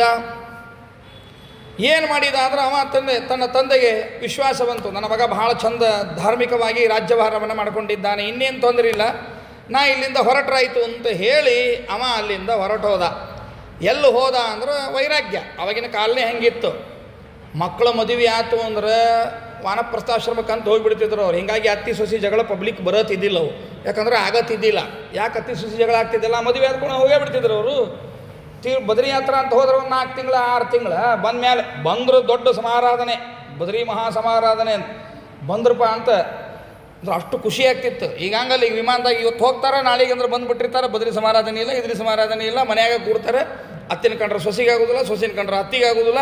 ಹೀಗಾಗಿ ಆರಾಮರ ಅಂತಾವು ಸುಮ್ ಕುಡುದಿಲ್ಲ. ಇವ್ರು ಅವರು 10 ಮಂದಿ ಮುಂದೆ ಹೇಳ್ತಾರೆ, ಇವ್ರು 10 ಮಂದಿ ಮುಂದೆ ಹೇಳ್ತಾರೆ. ಅದು 100 ಮಂದಿ ತಮ್ಮನೆಯಾಗಿನ ದ್ವಾಸಿ ತೂತು ಬಿಡ್ತಾರೆ, ಇನ್ನೊಂದು ಮನೆ ದ್ವಾಸಿ ತೂತ ಎಣಿಸ್ಕೋತ ಅಡ್ಡಾಡ್ತಿರ್ತಾರೆ. ತಮ್ಮನೆ ಆಗೋದ ಇರ್ತದೆ, ಮತ್ತು ಏನು ಇರಂಗಿಲ್ಲ ಅಂತೇನಿಲ್ಲ, ಅದನ್ನು ಬಿಟ್ಟು ಬಿಡ್ತಾರೆ. ಇನ್ನೊಂದು ಮನಿದಷ್ಟು ಮಾತಾಡ್ಕೋತ ಅಡ್ಡಾಡಿ ಅವ್ರದ್ದು ಪಾಪ ತೊಗೊಂಡು ಹೋಗಿಬಿಡ್ತಾರೆ. ತಮ್ಮ ಮನೆ ಪಾಪ ಏನದ ಬಿಟ್ಬಿಡ್ತಾರೆ, ಮಂದಿ ಮನೆ ಪಾಪ ಅಟ್ಟ ತೊಗೊಂಡು ಅಡ್ಡಾಡಿಗೆ ಶುರು ಮಾಡಿಬಿಡ್ತಾರೆ. ಹಿಂಗೆ ಇರ್ತದೆ. ಆಗಿನ ಕಾಲದಲ್ಲಿ ಹಂಗೆ ಇರಲಿಲ್ಲ. ರಾಜ ಮಹಾರಾಜರುಗಳು ಸಹಿತ ವಾನಪ್ರಸ್ಥಾಶ್ರಮವನ್ನು ಸ್ವೀಕಾರ ಮಾಡಿಬಿಡ್ತಿದ್ರು, ಕಾಡಿಗೆ ಹೋಗ್ತಿದ್ರು, ತಪಸ್ಸನ್ನು ಮಾಡ್ತಿದ್ರು. ಹಿಂಗೆ ಈ ರಾಜ ಏನು ಮಾಡಿದ ಅಂದ್ರೆ, ಹೈಹಯ ದೇಶಕ್ಕೆ ಅಂತ ರಾಜ ಚಿತ್ರಧರ್ಮ ಏನು ಮಾಡಿದ ಅಂದ್ರೆ, ಅವನಿಗೆ ತನ್ನ ಮಗನಿಗೆ ದೃಢಧನ್ವನಿಗೆ ರಾಜ್ಯಭಾರವನ್ನು ಕೊಟ್ಟು ಪುಲಹಾಶ್ರಮಕ್ಕೆ ಹೊರಟು ಹೋಗಿದ್ದಾನೆ. ಅವ ಅಪ್ಪ ಹೋದ ಮೇಲೆ ಇವನು ಕೂಡ 2 ವಿಚಾರ ಬಂದುವಂಥವನು. ಅಲ್ಲಿ ಭಾರ ಸಾಧನೆಯನ್ನು ಮಾಡಿದ. ಸಾಧನೆ ಮಾಡಿದ ಮೇಲೆ ಅವನು ಮೋಕ್ಷಕ್ಕೆ ಹೋದ ಅಂತ ಸುದ್ದಿ ತಿಳಿಯಿತು. ಇದು ಒಂದು ರೀತಿ ಖುಷಿ ಆಯಿತು ಮಗನಿಗೆ, ನಮ್ಮ ಅಪ್ಪನಿಗೆ ಸದ್ಗತಿ ಆಯ್ತಲ್ಲಪ್ಪ, ಮೋಕ್ಷ ಆಯ್ತಲ್ಲ ಅಂತ ಖುಷಿ. ಒಂದು ರೀತಿ ಖುಷಿ. ಅಪ್ಪ ಹೋದ ಅಂತ ಖುಷಿ ಅಲ್ಲ, ಅಪ್ಪ ಇಲ್ಲೇ ಹೋದ ಅಂತ ಖುಷಿ. ಅವನಿಗದು ತಿಳಿಬೇಕಾದ್ರೆ ಎಷ್ಟು ಭಗವದ್ಭಕ್ತಿ ಇದ್ದ ಅಂತ ಯೋಚನೆ ಮಾಡಿರಿ. ನಾವು ಸುಳ್ಳ ವೈಕುಂಠವಾಸಿಗಳಾದರು ಅಂತ ಹಾಕಿರ್ತೇವೆ ಅಷ್ಟೇ, ಸ್ವರ್ಗಸ್ಥರಾದರು ಅಂತ ಪೇಪರ್ನಾಗ ಹಾಕಿರ್ತೇವೆ ಅಷ್ಟೇ. ಅವ್ರು ಎಲ್ಲಿ ಹೋಗಿರ್ತಾರೋ ಏನು ಹಣೆ ಬರ ದೇವ್ರಿಗೆ ಗೊತ್ತದ. ಆದರೆ ಒಂದು ಹಂಗಲ್ಲ, ಇಲ್ಲೇ ಹೋಗ್ಯಾರ ಅಂತ ಗೊತ್ತದ. ಅಂದ್ರೆ ಎಷ್ಟು ಸಂಭ್ರಮಿಸಬೇಕು ಯೋಚನೆ ಮಾಡಿರಿ. ಆ ಸಂಭ್ರಮ ಅದ ಅವನು. ಆದರೆ ತಂದೆಯನ್ನು ಕಳ್ಕೊಂಡೆಲ್ಲ ಅಂತ ದುಃಖ. ಎರಡೂ ಭಾವನೆಗಳು ಒಮ್ಮೆ. ಆನಂದ ದುಃಖ, ಆನಂದದ ವಿರುದ್ಧ ದುಃಖದ, ದುಃಖದ ವಿರುದ್ಧ ಆನಂದದ. ಎರಡೂ ಒಟ್ಟಿಗೆ ಬಾ ಅಂದರೆ ಬರುವುದಿಲ್ಲ. ದುಃಖ ಆದಾಗ ಆನಂದ ಆಗೋದಿಲ್ಲ, ಆನಂದ ಆದಾಗ ದುಃಖ ಆಗೋದಿಲ್ಲ. ಆದರೆ ಈ ಪ್ರಸಂಗದೊಳಗೆ ಹೇಳ್ತಾರೆ ಎರಡೂ ಆದವು ಅವಂಗ ಅಂತಾರೆ. ನೋಡ್ರಿ ಎಂತಹ ವಿಚಿತ್ರವಾದ ಘಟನೆ. ನೀವು ರಿಟೈರ್ಮೆಂಟ್ ಇದ್ದಂಗೆ ಭಾಳ ಯಾಕೆ ತಿಳ್ಕೊಡೋದು, ಅಷ್ಟು ನೆಗೆಟಿವ್ ಹೋಗಬೇಡ. ರಿಟೈರ್ಮೆಂಟ್ ಅಂದಂಗೆ ಆತು ಬಿಡಪ್ಪ, ಇಷ್ಟು ದಿವಸ ಮುಂಜಾನೆ 6ಕ್ಕೆ ಓಡಿ ಸಾಕಾಗಿದೆ. ಇನ್ನು ಆರಾಮ್ ಸೇರಿ ದೇವ್ರ ಪೂಜೆ ಮಾಡಿ 11-12 ಗಂಟೆಗೆ ಊಟ ಮಾಡ್ತೇನಪ್ಪ ಅಂತ ಸಂತೋಷ ಒಂದಾಗಿದೆ. ಪಗಾರ ಇಲ್ಲಲ್ಲೋ ಮರಾಯ, ಇನ್ನು ಮನೆಯಾಗಿ ಇಟ್ಕೊಂಡು ಕೂಡ್ಬೇಕಲ್ಲ ಅಂತ ತಿಳ್ಕೊಂಡು ದುಃಖ ಆಗಿದೆ. ಅದ ಒಂದು ಘಟನೆನ, ರಿಟೈರ್ಮೆಂಟ್ ಆಗಿದ್ದು ಒಂದೇ ಘಟನೆನ ಸುಖನೂ ತಂದು ಕೊಟ್ಟದ, ದುಃಖನೂ ಹೆಂಗೆ ತಂದು ಕೊಟ್ಟದ. ಆ ರೀತಿಯಾಗಿ ತನ್ನ ತಂದೆ ಹೋಗಿದ್ದರಿಂದ ಅವನಿಗೆ ಸುಖವೂ ಅನ್ನಿಸ್ತು, ಹರ್ಷಯುಕ್ತನೂ ಆದ. ಪಿತೃವಿಯೋಗದಿಂದ ಪಾಪ ಬಹಳ ದುಃಖಿತನೂ ಆದ. ಅವ್ರದ್ದು ದೈಹಿಕ ಕ್ರಿಯೆ ಏನೇನು ಮಾಡಬೇಕೋ ಅದನ್ನು ಬ್ರಾಹ್ಮಣರನ್ನು ಕೂಡಿಸಿಕೊಂಡು ಅದನ್ನೆಲ್ಲವನ್ನು ಕೂಡ ಮಾಡ್ತಾನೆ. ಅನಂತರದಲ್ಲಿ ಪುಷ್ಕರಾವರ್ತ ಎನ್ನುವಂತಹ ನಗರದೊಳಗಿದ್ದು ರಾಜ್ಯಭಾರವನ್ನು ಮಾಡಲಿಕ್ಕೆ ಪ್ರಾರಂಭ ಮಾಡಿದ. ಅವನಿಗೆ ಮದುವೆಯಾಯಿತು. ಆ ಹೆಂಡತಿಯ ಹೆಸರು ಗುಣಸುಂದರಿ ಅಂತ ಹೆಸರು. ಹೆಸರಿನ ತಕ್ಕಂತೆಯೇ ಇದ್ಲು. ಗುಣ, ಒಳ್ಳೆಯ ಗುಣನೇ ಇದ್ದು. ಗುಣ ಇದ್ದವರೆಲ್ಲ ಚಂದ ಇರ್ತಾರಂತೂ ಹೇಳಲಿಕ್ಕೆ ಬರೋಂಗಿಲ್ಲ. ಈಕೆ ಒಳಗೆ ಸೌಂದರ್ಯ ಏನೂ ಇತ್ತು. ಹೀಗಾಗಿ ಗುಣಸುಂದರಿ ಅಂತ ಅನ್ವರ್ಥಕ ನಾಮಧೇಯಳಾಗಿದ್ದಾಳೆ. ವಿದರ್ಭರಾಜನ ಮಗಳಾಗಿದ್ಲು. ಈಕೆಗೇನು ಅಂದ್ರೆ ಬಹಳ ಈಕೆಲೂ ಶ್ರೇಷ್ಠಳೇ ಆಗಿದ್ಲು, ಒಳ್ಳೆ ಚತುರೇ ಆಗಿದ್ಲು, ಸರ್ವಲಕ್ಷಣ ಸಂಪನ್ನೇ ಆಗಿದ್ಲು. ಇವಳಿಗೇನಾಯ್ತು ಅಂದರೆ 4 ಜನ ಗಂಡಸು ಮಕ್ಕಳು ಹುಟ್ಟಿದ್ರು. ಚಾರುಮತಿ ಅಂತ ಹೇಳಿ ಒಬ್ಬಕ್ಕೆ ಮಗಳು ಹುಟ್ಟಿದ್ಲು. 4 ಮಕ್ಕಳು ಗಂಡಸು ಮಕ್ಕಳ ಹೆಸರೇನು ಅಂದರೆ ಚಿತ್ರವಾಕ, ಚಿತ್ರವಾಹನ, ಮಣಿಮಾನ್, ಚಿತ್ರಕುಂಡಲ ಎಂಬುದಾಗಿ 4 ಜನ ಮಕ್ಕಳು. ಅವರು ಕೂಡ ಧರ್ಮಿಷ್ಠರೇ ಆಗಿದ್ದರು. ಏನು ಕುಟುಂಬ ರೀ, ಏನು ಉನ್ಮತ್ತರಲ್ಲ. ಕೆಲವು ಕಡೆ ಹೆಂಗಿರ್ತದೆ, ಗಂಡ ಚಲೋ ಇರ್ತಾನೆ, ಹೆಂಡತಿ ದುಷ್ಟಿರ್ತಾಳೆ. ಅಧಿಕ ಮಾಸದ ಅಧಿಕ ಮಾಸ ಮಾಡೋನ್ ತಗೋ ಅಂತ ಗಂಡ ಅಂತಾನ, ಹೆಂಡತಿ ಹಗ್ರಿ ಮಾಡ್ರ ಆಚಾರ ಹಂಗೆ ಟೈಮ್ ಪಾಸ್ ಆಗ್ಲಿಕ್ಕೆ ಅಂತ ಹೇಳ್ತಿರ್ತಾರೆ. ಅದು ಸೀರಿಯಸ್ ತಗೋತಾರೆ ಯಾರು ನಿಮ್ಗೆ ಅಂತ ಅನ್ನೋಕೆ ಹೆಂಡ್ತರ ಇರ್ತಾಳೆ. ಅಥವಾ ಹೆಂಡ್ತಿ ಅಂತಿರ್ತಾಳೆ, ಅಧಿಕ ಮಾಸ ಮಾಡೋಣ್ರಿ ಈ ಸರಿ 33 ನಾವು ಮಾಡೋನ್ ತಗೋರಿ ಅಂತಂದ್ರೆ, ಏನು ಅದಕ್ಕೆ ಮಟ್ಟಕ್ಕೆ ಹೋಗ್ಬೇಡಂತ ಬಡ್ಕೋತಿರ್ತೇನೆ. ಯಾಕೆ ಹೋಗ್ತೀನಿ, ನಂಗೆ ವಾಕಿಂಗ್ ಹೋಗಿದ್ರೆ ಏನು ಸಮಸ್ಯೆನೇ ಬರ್ತಿದ್ದಿಲ್ಲ ಇದು ಅಂತ ಗಂಡ ಅಂತಿರ್ತಾನೆ. ಬಟ್ ಹಿಂಗಾರ ಆಪೋಸಿಟ್ ಇರ್ತಾರೆ, ಹಂಗಾರ ಆಪೋಸಿಟ್ ಇರ್ತಾರೆ. ಇಬ್ಬರು ಚಲೋ ಇದ್ರೆ ಮಕ್ಕಳಾರು ಸುಮಾರು ಇರ್ತಾವೆ. ಇವು ಸುಳ್ಳು ಉಪನ್ಯಾಸಕ್ಕೆ ಹೋಗ್ತವೆ, ನಮ್ಮ ಪ್ರಾಪರ್ಟಿ ಮಾಡೋದ್ರೊಳಗಿಂದ ಮತ್ತೊಂದು 10,000 ರೂಪಾಯಿ ಕಡಿಮೆ ಮಾಡ್ತಾವೆ ಇವು ಅಂತ ಮಕ್ಕಳೆಲ್ಲ ಬೈಯೋರು ಇರ್ತಾರೆ. ಇವ್ರು ಯಾರೂ ಸರಿ, ಎಲ್ಲರೂ ಬರೋಬ್ಬರಿ ಇದ್ದಾರೆ ಕುಟುಂಬದೊಳಗೆ ಅಂತಂದ್ರೆ ಬಹಳ ಪುಣ್ಯ ಇರ್ತದೆ ಅಂತ ತಿಳ್ಕೊಡ್ರಿ. ಗಂಡಗೆ ತಕ್ಕಂತೆ ಹೆಂಡತಿ ಧರ್ಮದ ದಾರಿ, ಹೆಂಡತಿಯ ತಕ್ಕಂತೆ ಗಂಡನಿಗೆ ಧರ್ಮದ ದಾರಿ. ಇವರಿಬ್ಬರಿಗೂ ಸಹಕಾರ ಕೊಡುವಂತೆ ಮಕ್ಕಳು ಧರ್ಮಾಚರಣೆಯನ್ನು ಮಾಡೋ ಯೋಗದ ಅಂದರೆ ಬಹಳ ಪುಣ್ಯದ ಅಂತ ತಿಳ್ಕೊಡ್ರಿ. ಆ ಪುಣ್ಯ ಯಾವುದು ಅನ್ನೋದನ್ನು ಈಗ ಹೇಳಿರ್ತೀನಿ, ಮುಂದೆ ಹೇಳ್ತಾರೆ ಕಥೆ ಒಳಗೆ.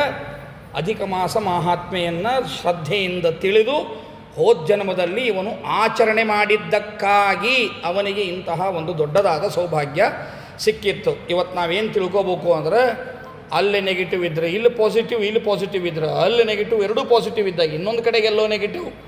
ಇನ್ನೂ ಸಂದರ್ಭ ನಮ್ಮೊಳಗೆ ಏನರ ನಾವು ನೋಡಿದ್ವಿ ಅಂದರೆ, ಹಿಂದಿನ ಜನ್ಮದಲ್ಲಿ ಅಧಿಕ ಮಾಸದ ಆಚರಣೆಯನ್ನು ಚೆನ್ನಾಗಿ ಮಾಡಿಲ್ಲ ನೋಡ್ರಿ. ಇದು ಯಾರಿಗಾರ ಗೊತ್ತಾಗ್ತದೇನು? ಅದಕ್ಕೆ ಎಕ್ಸಾಂಪಲ್ ಕೊಟ್ಟೆ. ರಾಯರ ಸೇವೆಯಿಂದ ನಾವು ಉಪಕಾರವನ್ನು ಹೊಂದಿದ್ವಿ, ಅನುಗ್ರಹಿತರಾದ್ವಿ ಅಂತ ಗೊತ್ತಾಗ್ತದೆ. ಇವತ್ತು ನಮ್ಮ ಮನ್ಯಾಗ ಹೆಂಡತಿ ಮಕ್ಕಳು ಎಲ್ಲರೂ ಸೇರಿ ಧರ್ಮಾಚರಣೆಯನ್ನು ಮಾಡ್ತೀವಿ ಅಂದ್ರೆ ಅದಕ್ಕೆ ಅಧಿಕ ಮಾಸದ ಮಹತ್ವ, ಅದು ನಮಗೆ ಆ ವರವನ್ನು ಕೊಟ್ಟದ ಅಂತ ಯಾರಿಗಾದರೂ ತಿಳಿತದ? ತಿಳಿಯಂಗಿಲ್ಲ. ಅದು ತಿಳಿಲಿ ಅಂತ ದೊಡ್ಡದನ್ನುವನ ಕಥೆ ಅಂತ ಆಗಲೇ ಹೇಳಿದೆ. ಮುಂದಿನ ಕಥೆಯಿಂದ ಈ ರೀತಿಯಾಗಿ ನೀವು ಅಪ್ಲೈ ಮಾಡ್ಕೊತ ಹೋಗ್ಬಿಡ್ರಿ ಅಷ್ಟೇ. ಫಿಲಾಸಫಿ ಅಂದ್ರೆ ಬೇರೆ ಏನೂ ಅಲ್ಲ. ಪುರಾಣಗಳಂದ್ರೆ ಏನು ಗೊತ್ತೇನ್ರಿ? ಅಪ್ಲೈಡ್ ಫಿಲಾಸಫಿ ಅಷ್ಟೇ. ತಿಳಿತಾ? ಪುರಾಣದ ಕಥೆಗಳು ಅಂತ ಅಂದ್ಕೊಳ್ಳೋ ಹಾಗೆ. ಈಗ ದೃಢದನ್ನುವ ಅಂತಂದ್ರಿ, ರಾಜ ಅಂದ್ರಿ, ಅವ ಕ್ರಿಸ್ತ ಪೂರ್ವ ಇದ್ನೋ ಕ್ರಿಸ್ತ ಶಕ ಇದ್ನೋ ಅಂತ ವಿಮರ್ಶೆ ಮಾಡಬಾರ್ದು. ಅದನ್ನು ಅರ್ಥ ಐತಲ್ಲ? ಯಾವ ದೇಶ ಅದು ಹಯ್ಯ ಅಂತ ಎದಕ್ಕೆ ಕರೀತಾರ್ರಿ? ಹಂಗೆ ಹಿಟ್ರಿ ತೆಗೆದು ನೋಡೋಣ ಅಂತ. ಅಲ್ಲ ಆ ದೇಶದ ರಾಜ ಇದ್ನ ಹೆಂಗೆ? ಆ ಹೆಸರು ಇಲ್ಲೇ ಇಲ್ಲರಿ, ಹಂಗಾರ ಇಲ್ಲ ಅಂದ್ರೆ ಇದು ಕಥೆನ ಸುಳ್ರಿ ಅಂತ ಹಿಂಗೆ ಅನ್ಕೋತ ಅಡ್ಡಾಡಬಾರ್ದು. ಅದನ್ನು ಉತ್ಸಾಹ ಯಾವ ದೇಶಕ್ಕೆ ಅಂದಿದ್ರು, ಹೆಂಗೆ ಅಂದಿದ್ರು ಅನ್ನೋದು ನಮಗೆ ಗೊತ್ತಾಗಿಲ್ಲ. ನಮ್ಮ ವಿಮರ್ಶೆ ಹೆಂಗಿರ್ತಾವೆ ಗೊತ್ತೇನ್ರಿ? ನಮ್ಮ ಸಂತ ಭದ್ರಗಿರಿ ಅಚ್ಯುತದಾಸರು ಒಂದು ಕಥೆಯನ್ನು ಹೇಳ್ತಿದ್ದರು. ಅವರು ಹಾಸ್ಯಮಯವಾಗಿ ದೇವರ ಕಥೆಯನ್ನು ಹೇಳುವುದರಲ್ಲಿ ಬಹಳ ನಿಸ್ಸೀಮರಿದ್ದರು ಅಚ್ಯುತದಾಸರು. ಅವ್ರದ್ದೆಲ್ಲ ನಾವು ಕ್ಯಾಸೆಟೆಲ್ಲ ಕೇಳಿದೀವಿ, ಪಾಪ ಭಾಳ ಕೇಳೀವಿ. ಇರಲಿ, ಅವ್ರದ್ದೊಂದು ಭಾಳ ಚಂದ ಹೇಳಿದರು. ಒಬ್ಬ ವಿಮರ್ಶಕ ಇದ್ದಂತ್ರಿ, PhD ಮಾಡಲಿಕ್ಕೆ ಅಂತ ಕೂತಂತ. ಪುರಂದಾಸರ ಹಾಡುಗಳ ಮೇಲೆ, ಒಟ್ಟು ದಾಸ ಸಾಹಿತ್ಯದ ಮೇಲೆ, ಬರೇ ಒಬ್ಬರು ಪುರಂದಾಸರು ಅಂತಲ್ಲ, ದಾಸ ಸಾಹಿತ್ಯದ ಹಾಡುಗಳ ಮೇಲೆ ಒಂದು ವಿಮರ್ಶೆ ಮಾಡೋದು ಅಂತ ಕೂತ್ಕೊಂಡಂತ. ಅದರೊಳಗೆ ಒಂದು ಹಾಡು ಸಿಕ್ತಂತೆ, ಘಟಿಕಾಚಲದಿ ನಿಂತ ಪಟೋ ಹನುಮಂತ ಅಂತೇನೋ ಹಾಡು ಸಿಕ್ತಂತೆ. ಹಂಗಾರೆ ಘಟಿಕಾಚಲಕ್ಕೆ ಹೋಗಿ ಬರೋಣ ಅಂತ ಹೋದ. ಘಟಿಕಾಚಲಕ್ಕೆ ಹೋದ್ರೆ ಹಣಮಪ್ಪ ನಿಂತೇ ಇಲ್ಲಲ್ಲೇ, ಕುತ್ತದ ಮೂರ್ತಿದ. ಉಳಿದ ಕಡೆಗೆಲ್ಲ ಹಣಮಪ್ಪ ನಿಂತ ಹಣಮಪ್ಪ ಇದ್ರೆ, ಘಟಿಕಾಚಲದಾಗಿನ ಹಣಮಪ್ಪ ಕೂತ ಹಣಮಪ್ಪ ಇದ್ದಾನೆ. ಅದನ್ನು ನೋಡಿದ್ದಂತ PhD ಸ್ಕಾಲರು, ಬಹುಶಃ ದಾಸರು ಘಟಿಕಾಚಲಕ್ಕೆ ಬರ್ದಾರ. ಬಂದಿದ್ರೆ ಅವರು ಘಟಿಕಾಚಲದಿ ನಿಂತ ಅಂತಿದ್ದಿಲ್ಲ, ಘಟಿಕಾಚಲದಿ ಕೂತ ಹನುಮಂತ ಅಂತಿದ್ರಲ್ಲಿ ಅಂತ ಬರದ್ನಂತವ. ಏನು ಮೂರ್ಖನಬೇಕ್ರಿಪ್ಪ, ಹಿಂಗೆ ವಿಮರ್ಶೆ ಅವ ನಮ್ಮ. ಘಟಿಕಾಚಲದಿ ನಿಂತ ಅಂದ್ರೆ ಏನಂತ ಅರ್ಥ ಅಂದ್ರೆ ಅಲ್ಲಿ ಇದ್ದಾವ ಅಂತ ಅರ್ಥರಿಪ್ಪ. ಅದು ನೀವು ನಮ್ಮ ಮೇಲೆ ಕೆಂಡ ಕಾರಬೇಡ್ರಿ ಅಂದ್ರೆ, ಅವು ಇಡ್ಲಿ ಒಲಿ ಕೆಂಡ ತೊಗೊಂಡು ಒಯ್ತಂತ ಕಾರಬೇಡ್ರಿ ಅಂತ ನಂಗೆ ಅದಕ್ಕೆ ಅಲ್ಲ. ಕೆಂಡ ಕಾರಬೇಡ್ರಿ ಅಂದ್ರೆ ಏನಂತ ಅರ್ಥ? ನಮ್ಮ ಮೇಲೆ ಸಿಟ್ಟು ಮಾಡಬೇಡ್ರಿ ಅಂತ ಅರ್ಥ.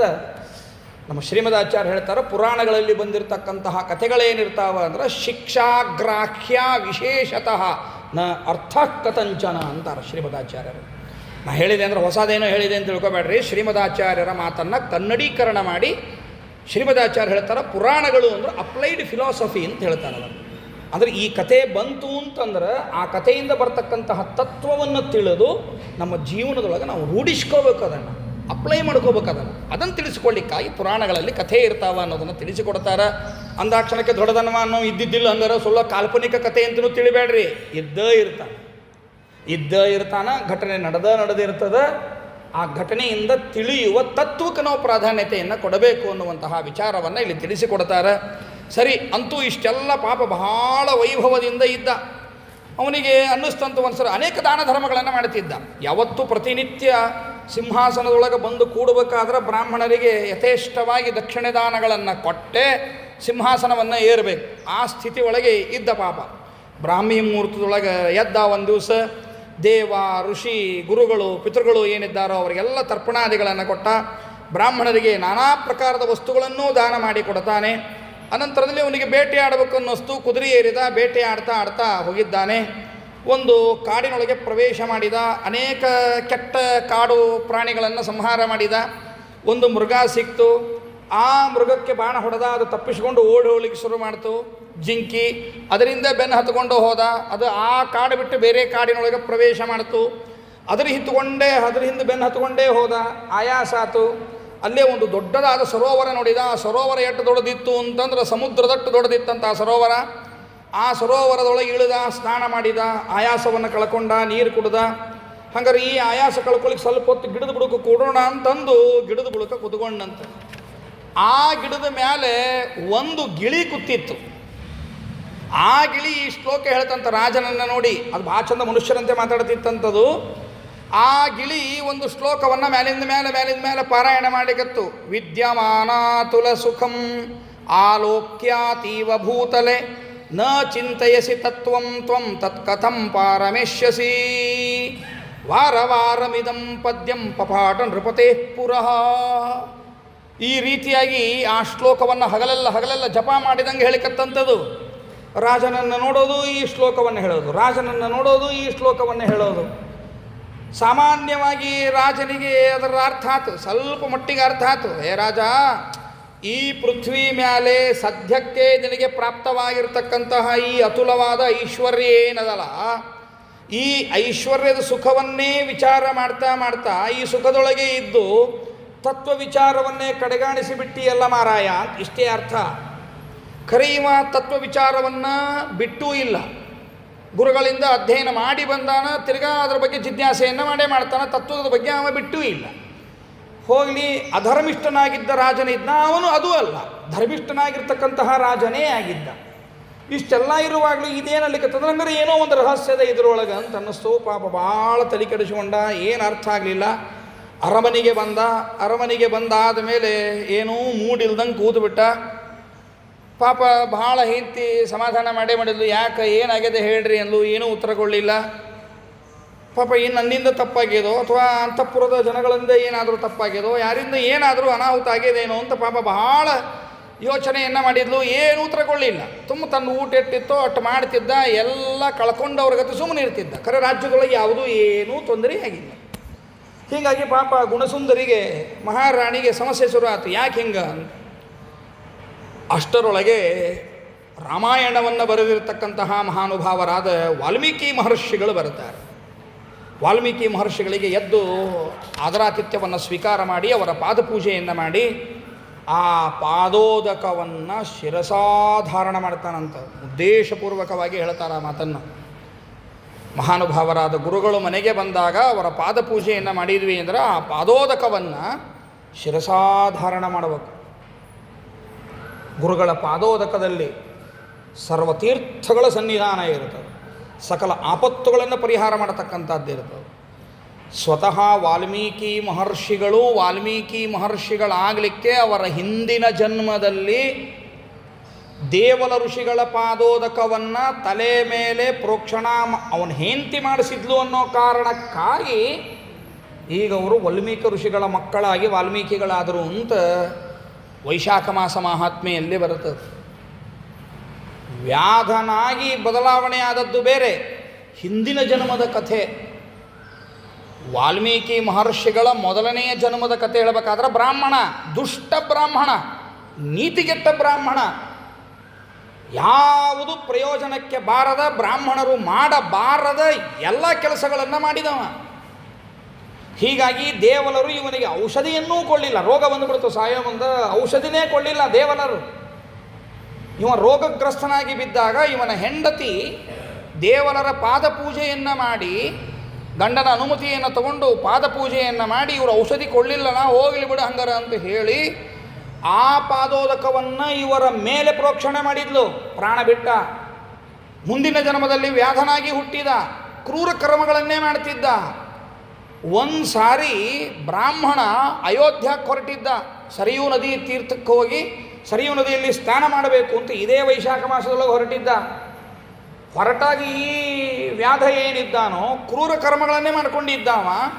ಆ ಬ್ರಾಹ್ಮಣನ ಕಡೆಗೆ ಇದ್ದದ್ದು ಅವಲಕ್ಕಿ ಇವಲಕ್ಕಿ ಇರ್ತಾವೆ, ಅದನ್ನು ಸಹಿತ ಕಸಕೊಂಡು ಪಾದರಕ್ಷೆಯೂ ಕಸಕೊಂಡ. ಆತು ಬಿಡು ಹೋಗಲಿ ಅಂತ ಇವ ಕುಂಟುಗೋತ ಹೊಂಟಿದ್ದ. ಬಿಸಲಾಗಿನ ತ್ರಾಸೊಳಗೆ ಕುಂಟುಗೋತ ಹೊಂಟದನ್ನು ನೋಡಿ ಬ್ರಾಹ್ಮಣನಿಗೆ, ಈ ವ್ಯಾಧನಿಗೆ ಕೆಟ್ಟನಿಸ್ತು. ಅಯ್ಯೋ ಯಾಕೋ ಮಾರಾಯ, ಯಾಕೆ ಹಿಂಗೆ ನನಗೆ ಆತು ಪಾಪ ಬೇಡ, ಅವ್ರು ಪಾದರಕ್ಷೆ ಕೊಂಡಂತ ಅವಲಕ್ಕಿ ಇವಲಕ್ಕಿ ಬೇಡ, ಅವಲಕ್ಕಿ ಉಂಡಿ ನಾವೇ ಇಟ್ಕೋಣ, ಇವರು ಚಲೋ ಇರ್ತಾವೆ, ಮಸಾಲೆ ಹಾಕಿರ್ತಾರೆ ಚಲೋ ಇರ್ತಾವೆ, ಅವ್ರು ಮೆಣಸಿನ್ಕಾಯಿ ಇರ್ತಾವೆ ಚಲೋ ಇರ್ತಾವೆ ಅಂತ ಹಿಂಗೇನೋ ಇಟ್ಕೊಂಡ ಬಾಬಾ. ಏನು ಕೊಡೋಣ ಅಂತಂದ್ರೆ ಪಾದರಕ್ಷೆ ಕೊಡೋಣ ಅಂತ ಯೋಚನೆ ಮಾಡಿದ. ಪಾದರಕ್ಷೆ ಕೊಡಬೇಕಾದ್ರೂ ಅವನ ಪಾದರಕ್ಷೆನೇ ಅವನು ಕೊಡಲಿಲ್ಲ. ಅವನು ಹೊಸ ಪಾದರಕ್ಷೆಯನ್ನು ತನ್ನ ಕಡೆಗೆ ಇಟ್ಕೊಂಡ, ತನ್ನ ಹರಿದದ್ದು ಹಳೆ ಪಾದರಕ್ಷೆಯನ್ನು ಅವನಿಗೆ ಕೊಟ್ಟ. ಅದನ್ನು ಸ್ವೀಕಾರ ಮಾಡಿದ ಬ್ರಾಹ್ಮಣ, ಶ್ರೀಹರಿ ನಿನಗೆ ಒಳ್ಳೇದು ಮಾಡಲಪ್ಪ, ಚಲೋ ಆಗಲಿ, ಇಂಥ ಬಿಸಲಾಗಿ ಪಾದರಕ್ಷೆಯನ್ನು ಕೊಟ್ಟು ನಿಂಗೆ ಭಾಳ ಚಲೋ ಆಯ್ತು ಅಂದ. ದೇವರಂದ್ರೆ ಯಾರು ಅಂತ ಕೇಳಿದ ಈ ವ್ಯಾಧ. ಅವನ ಎರಡನೇ ಜನ್ಮದ ಕಥೆ ಇದು, ವಾಲ್ಮೀಕಿಗಳ ಎರಡನೇ ಜನ್ಮದ ಕಥೆ ಇದು. ಯಾರವ ದೇವರಂದ್ರೆ ಅಂತ ಇವ ಹೇಳಿದ. ಹಿಂಗೆ ಎಲ್ಲ ಕಥೆ ಹೇಳಿದ, ದೇವರ ಬಗ್ಗೆ ಎಲ್ಲ ಹೇಳಿದ. ಆಗ ಈ ವ್ಯಾಧ ಪ್ರಶ್ನೆ ಮಾಡ್ತಾನೆ, ಅಲ್ಲ ನೀನು ನೋಡಿದಾಗ ನನಗೆ ಯಾಕೆ ಈ ಬುದ್ಧಿ ಬಂತು, ನನಗೆ ಯಾಕೆ ಹಂಗೆ ಕನಿಕರ ಅನ್ನೋದು ಉಂಟಾತು, ಕರುಣಾರಸ ಯಾಕೆ ಉಂಟಾತು ಅಂತ ಕೇಳಿದ. ಆಗ ಆ ಬ್ರಾಹ್ಮಣ ಹೇಳ್ತಾನೆ, ಏನಿಲ್ಲ, ಹಿಂದಿನ ಜನ್ಮದೊಳಗೆ ನೀ ಸಾಯೋ ಮುಂದೆ ದೇವಲ ಋಷಿಗಳ ಪಾದೋದಕ ನಿನ್ನ ತಲೆ ಮೇಲಿದ್ದಿದ್ದರಿಂದ ಈಗ ನಿನಗೆ ಆ ಸದ್ಬುದ್ಧಿ ಬಂದದ ಅಂತ ಹೇಳ್ತಾನೆ. ಯೋಚನೆ ಮಾಡಿರಿ, ಒಂದೊಂದು ಪುರಾಣದ ಕಥೆಗಳು ಎಂತೆಂತಹ ದೊಡ್ಡ ತತ್ವಗಳನ್ನು ಕೊಡ್ತಾ ಇರ್ತಾವೆ. ಅವರೇ ಮುಂದಿನ ಜನ್ಮದಲ್ಲಿ ವಾಲ್ಮೀಕಿಗಳಾಗಿ ಹುಟ್ಟಿ ರಾಮಾಯಣವನ್ನು ರಚನೆ ಮಾಡ್ತಾರೆ ಅಂತನ್ನುವಂತಹ ಅತ್ಯದ್ಭುತವಾದ ಅವರ ಮೂರನೆಯ ಜನ್ಮದ ಕಥೆ. ವಾಲ್ಮೀಕಿಗಳಾಗಿದ್ದು ಮೂರನೇ ಜನ್ಮದ್ದು. ಅದ್ರ ಹಿಂದಿನ 2 ಜನ್ಮ ಇಂಥವು ಅವರು ನೋಡ್ರಿ. ತಮ್ಮ ಹಿಂದಿನ ಜನ್ಮದಲ್ಲಿ ಅವರಿಗೆ ದೇವಲ ಋಷಿಗಳ ಪಾದೋದಕದಿಂದ ಅವರು ಇಂತಹ ಒಂದು ದೊಡ್ಡ ಮಟ್ಟಕ್ಕೆ ಏರುವ ಸೌಭಾಗ್ಯ ಬಂದರೆ, ಈಗ ದೃಢದನ್ನವ ರಾಜ ಆ ವಾಲ್ಮೀಕಿಗಳ ಪಾದಪೂಜೆಯನ್ನು ಮಾಡಿ ಅವರ ಪಾದೋದಕವನ್ನು ಶಿರಸಾಧಾರಣ ಮಾಡುತ್ತಾನೆ. ಬಹಳ ಅತ್ಯದ್ಭುತವಾದ ಶಕ್ತಿ ಇರ್ತದೆ ಗುರುಗಳ ಪಾದೋದಕದೊಳಗೆ. ಎಷ್ಟು ಭಕ್ತಿ ಶ್ರದ್ಧಾಪೂರ್ವಕವಾಗಿ ಮಾಡ್ತೀವಿ ಅವರ ಪಾದಪೂಜೆಯನ್ನು, ಅಷ್ಟು ನಮಗೆ ಶ್ರೇಯಸ್ಕರ. ಹೆಂಗೆ ಗದ್ದಿರ್ತದೆ ಬಿಡ್ರಿಪ್ಪ, ಮುಂದೆ ಸೂಗ್ತಾರೆ, ಅಸಡ್ಡಾತನ ಒದರಾಡ್ತಾರೆ, ಚೀರಾಡ್ತಾರೆ. ಒದರಾಡೋದು ಚೀರಾಡೋದು ಎಲ್ಲ ಇರೋದು, ಅವೆಲ್ಲ ಗದ್ದಲ ಅಂದಮೇಲೆ ಎಲ್ಲ ಇರೋವ. ಆ ಕ್ಷಣದಲ್ಲಿ ನಿನ್ನ ಭಾವನೆ ಬದಲಾವಣೆ ಆಗಲಿಲ್ಲ ಅಂದ್ರೆ ಸಾಕು. ಅದು ಒಂದೇ ನಿಮಿಷ ಸಿಕ್ಕಿರ್ಬೋದು ಪಾದಪೂಜಾಕ್ಕೆ. ನಾಳೆ ಚಾತುರ್ಮಾಸ ಸಂದರ್ಭದೊಳಗೆ 100 ಜನ 1000 ಜನ ಹೇಳಿಕೆ ಬರೋದಿಲ್ಲ. ಆಯ್ತವಾರ ಬಂತು, ಸೂಟಿ ಬಂತು ಅಂದ್ರೆ ಎಷ್ಟು ಜನ ಇರ್ತಾರೆ ಪಾದಪೂಜಾಕ್ಕೆ ಅನ್ನೋದು ಲೆಕ್ಕ ಸಹಿತ ಹತ್ತುವುದಿಲ್ಲ. ವ್ಯವಸ್ಥಾಪಕರು ವ್ಯವಸ್ಥೆ ಮಾಡೋದ್ರಾಗೆ ಕುರಿ ಕ್ವಾಣ ಬೀಳೋದು ಅಂತಾರಲ್ಲ, ಹಂಗೆ ಪರಿಸ್ಥಿತಿ ಬಂದುಬಿಟ್ಟಿರ್ತದೆ. ಕಷ್ಟ ಆಗಿರ್ತದೆ ಅಂತ ಅರ್ಥ. ಅದಕ್ಕೆ ಅಷ್ಟು ಕಷ್ಟದೊಳಗೆ ಒಬ್ಬೊಬ್ಬರಿಗೂ 5 ನಿಮಿಷ ಅಂತ ಹಿಂಗೆ ಕೊಡ್ಕೋತ ಹೊಂಟ್ರೆ ಮುಂದೆ ಎಂದಾಗಬೇಕು. ರಾಮದೇವ್ರ ಪೂಜೆ ಯಾವಾಗ ಆಗಬೇಕು? ನಮಗೆ ಹಂಗೂ ಅಲ್ಲ, ಪಾದ ಪೂಜಾನು ಸಿಸ್ಟಮೆಟಿಕ್ ಆಗಬೇಕು. 10 ಗಂಟೆಗೆ ಮತ್ತೆ ತೀರ್ಥ ಕೊಡಬೇಕು. ಹೆಂಗೆ ಸಾಧ್ಯ ಅದು? ಹೌದಲ್ಲ, ಊಹಾನು ಮಾಡಬಾರ್ದು ಇಂಥವೆಲ್ಲ. ನಾವು ಹಂಗೆ ಗದ್ದಲಾಗ್ತವ. ಆಗಲಿ, ದುಗಿಸ್ತಿರ್ತಾರೆ, ದುಗಿಸ್ಲಿ. ಆ ದುಗಿಸೋ ಹೊತ್ತಿನೊಳಗೂ ತಾಮಸ ಪ್ರವೃತ್ತಿ ಬಂದ, ಏನು ದುಗಿಸ್ತೀನಿ ನೀನು ಅಂತ ಹಿಂಗೆ ಜಗಳಾಡೋದ್ರಾಗೂ ಅರ್ಥ ಇರೋಂಗಿಲ್ಲ. ಗುರುಗಳ ಪಾದ ಪೂಜೆಗಾಗಿ ಇಂತ ಬಂದೀನಿ, ಗುರುಗಳ ಪಾದ ಪೂಜೆಯನ್ನು ನಿಷ್ಠೆಯಿಂದ ಮಾಡೋದು. ಮುಂದೆ ಹೇಳಿದ್ರು, ಹಿಂದೆ ದುಗಿಸಿದ್ರು, ಹಿಂದೆ ಹೇಳಿದ್ರು. ಆಯಿತು, ನನಗೂ ಗುರುಗಳ ಪಾದ ಸಿಕ್ತಲ್ಲ, ಎಷ್ಟು ಜನ್ಮಗಳ ಪುಣ್ಯದಿಂದ ಇದು ಸಿಕ್ಕದ ನನಗೆ. ಅದು ಚಾತುರ್ಮಾಸ್ಯ ಕಾಲದೊಳಗೆ ಸಿಕ್ಕದ. ಹಾಗಾದ್ರೆ ಈ ಚಾತುರ್ಮಾಸ್ಯ ಕಾಲದಲ್ಲಿ ಗುರುಗಳ ಪಾದ ಪೂಜೆಯನ್ನು ಮಾಡಿ ಅದನ್ನು ಅತ್ಯಂತ ಶ್ರದ್ಧಾ ಭಕ್ತಿಪೂರ್ವಕವಾಗಿ ಶಿರಸಾಧಾರಣ ಮಾಡಿದರೆ ಜನ್ಮಾಂತರದೊಳಗೂ ಶ್ರೇಷ್ಠವಾದ ಬ್ರಾಹ್ಮಣ ಜನ್ಮ ಬರುತ್ತದೆ. ವೇದಾಧ್ಯಯನಗಳನ್ನು ಮಾಡತಕ್ಕಂತಹ ಸೌಭಾಗ್ಯವನ್ನು ಭಗವಂತ ಕಲ್ಪಿಸ್ತಾನೆ. ಅದಕ್ಕಾಗಿಯೇ ಈ ಕಥೆ ಅಂದರೆ ಅವತ್ತಿನ ದೃಢಧನ್ವನ ಕಥೆ, ಅವತ್ತಿನ ವಾಲ್ಮೀಕಿಗಳ ಕಥೆ ಅಲ್ಲ. ಇವತ್ತು ವಾಲ್ಮೀಕಿಗಳಲ್ಲಿ ರಾಮಾಯಣವನ್ನು ಹೇಳ್ತಾರೆ ಅವರು. ಅಂದರೆ ನಮಗೆ ಇವತ್ತಿನ ವಾಲ್ಮೀಕಿಗಳಿದ್ದಂತೆ ಆ ವಾಲ್ಮೀಕಿಗಳೇ ಅಂತ ನಾನು ಹೇಳಿಕತ್ತಿಲ್ಲ. ಮತ್ತು ನಮ್ಮ ತಾರತಮ್ಯ ನಾನು ಯಾವತ್ತೂ ಬಿಟ್ಟುಕೊಡೋದಿಲ್ಲ. ಅರ್ಥ ಆಯ್ತಾ? ಅವತ್ತು ರಾಮನ ಚರಿತ್ರೆಯನ್ನು ಬರೆದು ರಾಮನ ಸದ್ಗುಣಗಳನ್ನು ಹೇಳಿ ಲೋಕಕ್ಕೆ ಪರಮೋಪಕಾರವನ್ನು ಮಾಡಿದ ವಾಲ್ಮೀಕಿ ಮಹರ್ಷಿಗಳ ಅವರಾದರೆ ಅವರ ಅನುಗ್ರಹದಿಂದಾಗಿ ಅವರು ಬರೆದ ವಾಲ್ಮೀಕಿಗಳು ಬರೆದ ರಾಮಾಯಣದ ಕಥೆಯನ್ನು ಇವತ್ತಿನ ಜನತೆಗೆ ತಿಳಿಸಿ ನಾವು ಅಡ್ಡದಾರಿಗೆ ಹೋಗೋದನ್ನು ತಿದ್ದಿ ನಮ್ಮನ್ನು ಸರಿದಾರಿಗೆ ಕರ್ಕೊಂಡು ಬರ್ತಾರಲ್ಲ ಸ್ವಾಮಿಗಳು, ನಮಗೆ ಇವತ್ತಿನ ವಾಲ್ಮೀಕಿ ಮಹರ್ಷಿಗಳಿದ್ದಂತೇನೆ ಅವರು. ಹಂಗಾರೆ ಅವರು ಪಾತ್ ಪೂಜೆ ಮಾಡಬೇಕಾದ್ರೆ ದೃಢಧನ್ವ ಎಷ್ಟು ಭಕ್ತಿ ಶ್ರದ್ಧಾಪೂರ್ವಕವಾಗಿ ಮಾಡಿದ, ಅಷ್ಟು ಭಕ್ತಿ ಶ್ರದ್ಧಾಪೂರ್ವಕವಾಗಿ ಮಾಡಿ ಶಿರಸಾಧಾರಣ ಮಾಡಿದ. ಮಾರಿ ಭಾಳ ಸಣ್ಣಿತ್ತು. ಗುರುಗಳು ಅದನ್ನು ಗಮನಿಸಿದರು. ಜ್ಞಾನಿಗಳಿಗೆ ಗೊತ್ತಿರ್ತದೆ. ಗುರುಗಳು ಗಮನಿಸಿದರು, ಯಾಕೋ ಮಾರಿ ಭಾಳ ಸಣ್ಣದಲ್ಲ ಅಂತ. ಏನು ಮಾಡೋದು ಸ್ವಾಮಿ, ನನಗೊಂದು ಸಂದೇಹ ಉಳಿದು ಬಿಟ್ಟದ. ಯಾವುದೂ ಕೊರತೆ ಇಲ್ಲ. ರಾಜ್ಯ ಇಲ್ಲ, ರಾಜ್ಯ ಅದ. ಸಂಪತ್ತಿಲ್ಲೋ, ಸಂಪತ್ತದ. ಹೆಂತಿಲ್ಲೋ, ಹೆಂತಿದ್ದಾಳೆ. ಮಕ್ಕಳಿಲ್ಲೋ, ಮಕ್ಕಳವ. ಗಂಡದರಿ ಹೆಣ್ಣಿಲ್ಲ, ಇಲ್ಲ ಹೆಣ್ಣು ಅದ. ಹೆಣ್ಣದ, ಗಂಡಿಲ್ಲ, ಅದು ಇಲ್ಲ, ಗಂಡು ಅದ. ಒಂದು ಮಗ, ನೀವೇನು ಹೇಳ್ತಿರಲ್ಲ ಇದ್ರೊಳಗೆ ವೆಂಕಟೇಶ್ ಪಾರಿಜಾತೊಳಗೆ ಒಬ್ಬ ಮಗನಲ್ಲ ಒಕ್ಕಣ್ಣು ಕಣ್ಣಲ್ಲ ಉಬ್ಬಿಬ್ಬಿ ಒಣತೇರು ಆಡಿದ ಮಾತು ಅಂತ ಏನೋ ಹೇಳ್ತಿರಲ್ಲ. ಹಂಗೆ ಒಬ್ಬ ಮಗನೂ ಅಲ್ಲ, 4 ಜನ ಗಂಡಸು ಮಕ್ಕಳಿದ್ದಾರೆ. ಹೋಗಲಿ, ಯಾವೇನರ ಅಂಗವಿಕಲವ, ಅವು ದಡ್ಡವ, ಮೂರ್ಖವ, ಹಿಂಗೇನವನ ಇಲ್ಲ. ಅವರು ಚತುರ್ರಿದ್ದ. ಎಲ್ಲ ಸೌಭಾಗ್ಯ ಅದ, ಯಾವುದು ಕೊರತೆ ಇಲ್ಲ ಜೀವನದೊಳಗೆ. ನೋಡ್ರಿ ಎಂತಹ ಸೌಭಾಗ್ಯ ಅದು. ಒಂದೂ ಕೊರತೆ ಇಲ್ಲ ನನಗೆ ಜೀವನದಲ್ಲಿ. ಆದರೂ ಸಮಾಧಾನ ಇಲ್ಲ ನನಗೆ.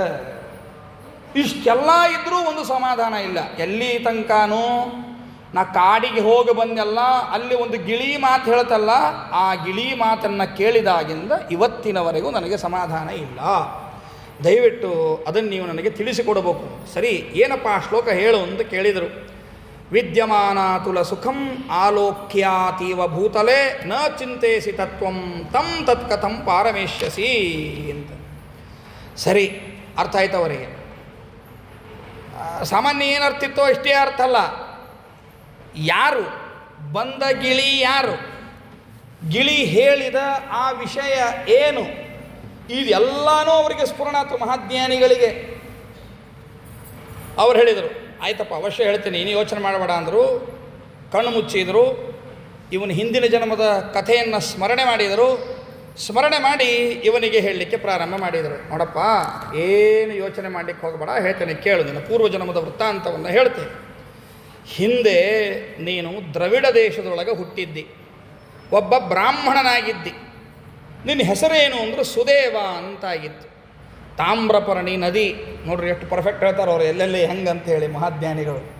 ತಾಮ್ರಪರ್ಣಿ ನದಿ, ಅಲ್ಲಿ ವಾಸ ಮಾಡಿಕೊಂಡಿದ್ದಿ, ಒಳ್ಳೆ ಧರ್ಮಿಷ್ಠನಿದ್ದಿ, ಸತ್ಯವಾದಿ ಇದ್ದಿ. ಬ್ರಾಹ್ಮಣನಲ್ಲಿ ಇರಬೇಕಾದ ದೊಡ್ಡ ಗುಣ ಏನು ಅಂದರೆ ಯದೃಚ್ಛಾ ಲಾಭ ಸಂತುಷ್ಟ. ಭಗವಂತ ಏನು ಕೊಡ್ತಾನೋ ಅದನ್ನು ಸಂತೋಷದಿಂದ ಸ್ವೀಕಾರ ಮಾಡೋದು. ಅಧಿಕ ಮಾಸದರಿ ಆಚಾರ ತಗೋರಿ ಅಂತ ಯಾರೋ 33 ರೂಪಾಯಿ ಕೊಟ್ಟರು ಅಷ್ಟೇ ಸಂತೋಷದಿಂದ ಇಸ್ಕೊಳ್ಳೋದು. 3333 ಕೊಟ್ಟರು ಅಷ್ಟೇ ಸಂತೋಷದಿಂದ ಇಸ್ಕೊಳ್ಳೋದು. 33 ಕೋಟಿ ಕೊಟ್ಟರು ಅಷ್ಟೇ ಸಂತೋಷ. 33 ಲಕ್ಷ ಕೊಟ್ಟವನ ಬಗ್ಗೆ ಬಹಳ ಪ್ರೀತಿ ಅದ. 33 ರೂಪಾಯಿ ಕೊಟ್ಟವನ ಬಗ್ಗೆ ಅಷ್ಟು ಪ್ರೀತಿ ಇಲ್ಲ ಅಂತಂದ್ರೆ ಅವ ಬ್ರಾಹ್ಮಣನಲ್ಲ. ಬೆಂಗಳೂರು ರಾಜಾಜಿನಗರದಲ್ಲಿ ಉಪನ್ಯಾಸ ಮಾಡುವಾಗ ಒಂದು ಪ್ರಸಂಗ ಒದಗಿ ಬಂದಿತ್ತು. ಬೇಕಾದಷ್ಟು ಬಾರಿ ಹೇಳೇನೆ ಆ ಮಾತನ್ನು, ಇನ್ನೊಂದು ಸರಿ ಸ್ಮರಣೆಗೆ ತರ್ತೀನಿ. ಮಂಗಳಾತ್ರಿ, ಅಧಿಕ ಮಾಸ ಏನಲ್ಲ, ಮಂಗಳಾತ್ರಿ ಸುಮ್ಮನೆ ಯಾವುದೋ ಮಾಸ, ಅದು ಉಪನ್ಯಾಸ ಇತ್ತು. ಉಪನ್ಯಾಸ ಮುಗಿಸಿದ ಮೇಲೆ ಅನೇಕ ಜನ ದಕ್ಷಿಣೆ ಹಾಕೋರು ಹಾಕ್ತಾರೆ. ಪಾಪ ಒಬ್ಬ ಹೆಣ್ಮಗಳು ಆಕೆ ಸೀರೆ ಉಟ್ಕೊಂಡದ್ದು ಅದನ್ನೆಲ್ಲ ನೋಡಿದರೆ ಗೊತ್ತಿತ್ತು, ಭಾಳ ಲಕ್ಷಣ ನೋಡಿದರೆ ದಾರಿದ್ರ್ಯ ಅದು ಅಂತ ತಿಳಿತಿತ್ತು. ಸರಿ, ಕೈ ಒಂದು ಹಿಂಗೆ ಹಿಡ್ಕೊಂಡಾಳ ಪಾಪ. ಹಿಂಗೆ ಮಾಡಕ್ಕೆ ಮತ್ತು ಅಷ್ಟು ತೊಳಿಕ್ಕೆ ಹಿಂದೆ ಮುಂದೆ ಬರಲಿಕ್ಕತ್ತಾಳ ಪಾಪ. ಸ್ವಲ್ಪ ವಯಸ್ಸಾಗಿತ್ತು, 60-65 ವಯಸ್ಸಿನ ಹೆಣ್ಮಗಳು. ಹೀಗಾಗಿ ಮಂತ್ರಾಕ್ಷಿ ತೊಗೊಳಿಕ್ಕೆ ಬರೋವಳು ನಾ ಗಮನಿಸ್ಲಿಕ್ಕತ್ತೇನೆ ಅದನ್ನು, ನನಗೆ ಅರ್ಥ ಆಗ್ಲಿಕ್ಕತ್ತದು. ಯಾಕಂದ್ರೆ ಮಾಸ್ತರ್ಕಿ ಮಂದಿ ಇರೋದ್ರಿಂದ ಎಲ್ಲ ಕಡೆ ಲಕ್ಷ ಇರ್ತಿಲ್ಲ. ಎಲ್ಲ ಕೂತ್ಕೊಂಡಿದ್ರು, ಯಾರು ಮಾತಾಡ್ಲಿಕ್ಕತ್ತಾರ, ಯಾರು ಬತ್ತಿ ಎಣಿಸ್ಲಿಕ್ಕತ್ತಾರ, ಬತ್ತಿ ಎಣಿಸಿದ್ದು ಎಷ್ಟು ಅವೆಲ್ಲನೂ ನನಗೂ ತಿಳಿತಿರ್ತಾವೆ. ಎಲ್ಲ ಕೂತಿರ್ತೀನಿ, ಇಲ್ಲಿ ಹಿಂಗೆ ಒಟ್ಟು ಲಕ್ಷ ಇರ್ತಾವೆ. ಯಾಕಂದ್ರೆ ಮಾಸ್ತರ್ಕಿ ಮಂದಿ ಕೆಲಸವು. ಹೀಗಾಗಿ ನನಗದು ಅಕ್ಕಿ ಯಾಕೋ ಮಂತ್ರಾಕ್ಷಿ ತೀಸ್ಕೊಳಿಕ್ಕೆ ಹಿಂದೆ ಮುಂದೆ ನೋಡ್ಲಿಕ್ಕತ್ತಾಳ ಅಂತ ಇಟ್ಟು ತಿಳಿದಿತ್ತು. ಕೊನೆಗೆ ಏನೋ ಧೈರ್ಯ ಮಾಡಿ ಬಂದು ಕೈಯಾಗ ಏನಿತ್ತೋ ಅದನ್ನೊಂದಿಷ್ಟು ಕಾಯಿನ್ ಹಾಕಿದ್ಲು. ಅವು 8 ಅಣೆದ್ದು 4 ಅಣೆದ್ದು ಕಾಯಿನ್ ಇದ್ದು ಪಾಪ. ಅವನಷ್ಟು ಹಿಂಗೆ ಹಾಕಿದ್ಲು. ಹಾಕಿ ಕಣ್ಣ ನೀರು ಬರ್ಲಿಕ್ಕತ್ತು ಆಕಿಗೆ. ನಾಂದೆ ಯಾಕಮ್ಮ ಯಾಕೆ ಅಲ್ಲಿಗತ್ತೀರಿ, ಏನು ಸಮಸ್ಯೆ ಇದೆ ಹೇಳ್ರಿ, ನೇರವಾಗಿ ಹೇಳ್ರಿ, ಯಾಕೆ ಸಂಕೋಚ ಮಾಡ್ಕೋಬೇಡ್ರಿ, ಏನದ ಹೇಳ್ರಿ ಅಂತಂದೆ. ದಯವಿಟ್ಟು ಏನು ತಿಳ್ಕೊಬೇಡ್ರಿ, ಅವರೆಲ್ಲ 100 ನೋಟು ಹಿಂಗೆಲ್ಲ ಹೆಂಗೆ ಹಾಕ್ತಾರೆ, ನನಗೆ ಹಾಕ್ಲಿಕ್ಕೆ ಬರೋಂಗಿಲ್ಲ, ನನ್ನ ಕಡೆಗೆ ಏನದ ಅದನ್ನಷ್ಟು ನಾ ಹಿಂಗೆ ಹಾಕಿದ್ದೀರಿ ಅಂದರು. ಅವ್ವ ತಾಯಿ, ದೇವರು ಆ ನೋಟು ಅಷ್ಟೇ ನೋಡ್ತಾನೆ, ಈ ಕಾಯಿನು ಅಷ್ಟೇ ನೋಡ್ತಾನೆ, ನೀನು ನನಗೆ ಕೊಟ್ಟಿಲ್ಲವ ತಾಯಿ, ನಾನು ಒಳಗಿರೋ ದೇವರಿಗೆ ಕೊಟ್ಟೀನಿ ಅದನ್ನು, ಇದರದಷ್ಟೇ ಮಹತ್ವ ಇರ್ತದೆ ಅಂತ ತಿಳಿಬೇಡ, ಇದಕ್ಕೆಷ್ಟು ಮಹತ್ವ ಅದ ಅಷ್ಟೇ ಮಹತ್ವ ಇದಕ್ಕೂ ಅದ. ದೇವ್ರು ನಿನಗೆ ಇದ್ರೊಳಗೆ ಇದ್ದದ್ದು ಭಾವನಾ ನೋಡ್ಯಾನ, ಇದ್ರೊಳಗೆ ಇದ್ದದ್ದು ಭಾವನಾ ನೋಡ್ಯಾನ. 1 ಕೋಟಿ ರೂಪಾಯಿ ಇದ್ದವ 100 ರೂಪಾಯಿ ಹಾಕಿದ್ರೆ 4ನೇ ಹಾಕಿದಂಗೆ ಅವ ಲೆಕ್ಕ. ಅವ 1 ಕೋಟಿ ರೂಪಾಯಿ ಅದಾವ, ಅವನ್ನ 100 ರೂಪಾಯಿ ಹಾಕಿದ ಅಂದ್ರೆ ಏನಂತ ಲೆಕ್ಕಿದ್ದಂಗೆ ಅದು 4ನೇ ಹಾಕಿದ ಲೆಕ್ಕನೇ ಅದು. ನನಗೆ 100 ರೂಪಾಯಿ ನೋಟು ದೊಡ್ಡದು, ಆದ್ರೆ ಲೆಕ್ಕದೊಳಗೆ ದೇವ್ರ ಲೆಕ್ಕದಾಗ ಏನಾಗ್ಯದ ಅದು 4ನೇ ಆಗಿದೆ. ಈ ಕಡೆ ರೊಕ್ಕ ಇಲ್ಲ ಅಂತಕಿನಿ ಕೂಡಿಸಿಟ್ಕೊಂಡದನ್ನು ಹಾಕ್ಲಿಕ್ಕತ್ತಿ ಅಂದ್ರೆ ಇವ್ರಿಗೆ ಏನು ದೇವ್ರ ಅನುಗ್ರಹ ಮಾಡಿ ಅದಕ್ಕಿಂತ ಹೆಚ್ಚಿನ ಅನುಗ್ರಹ ಮಾಡ್ತಾನೆ ತಾಯಿ. ಕಣ್ಣೀರು ಹಾಕ್ಬೇಡ ಅಂತ ಮತ್ತೆ ಟಳಿಕದ್ದು ಅಳು ಬಂದ್ಬಿಡ್ತು ಪಾಪ ಹೆಣ್ಮಗಳಿಗೆ.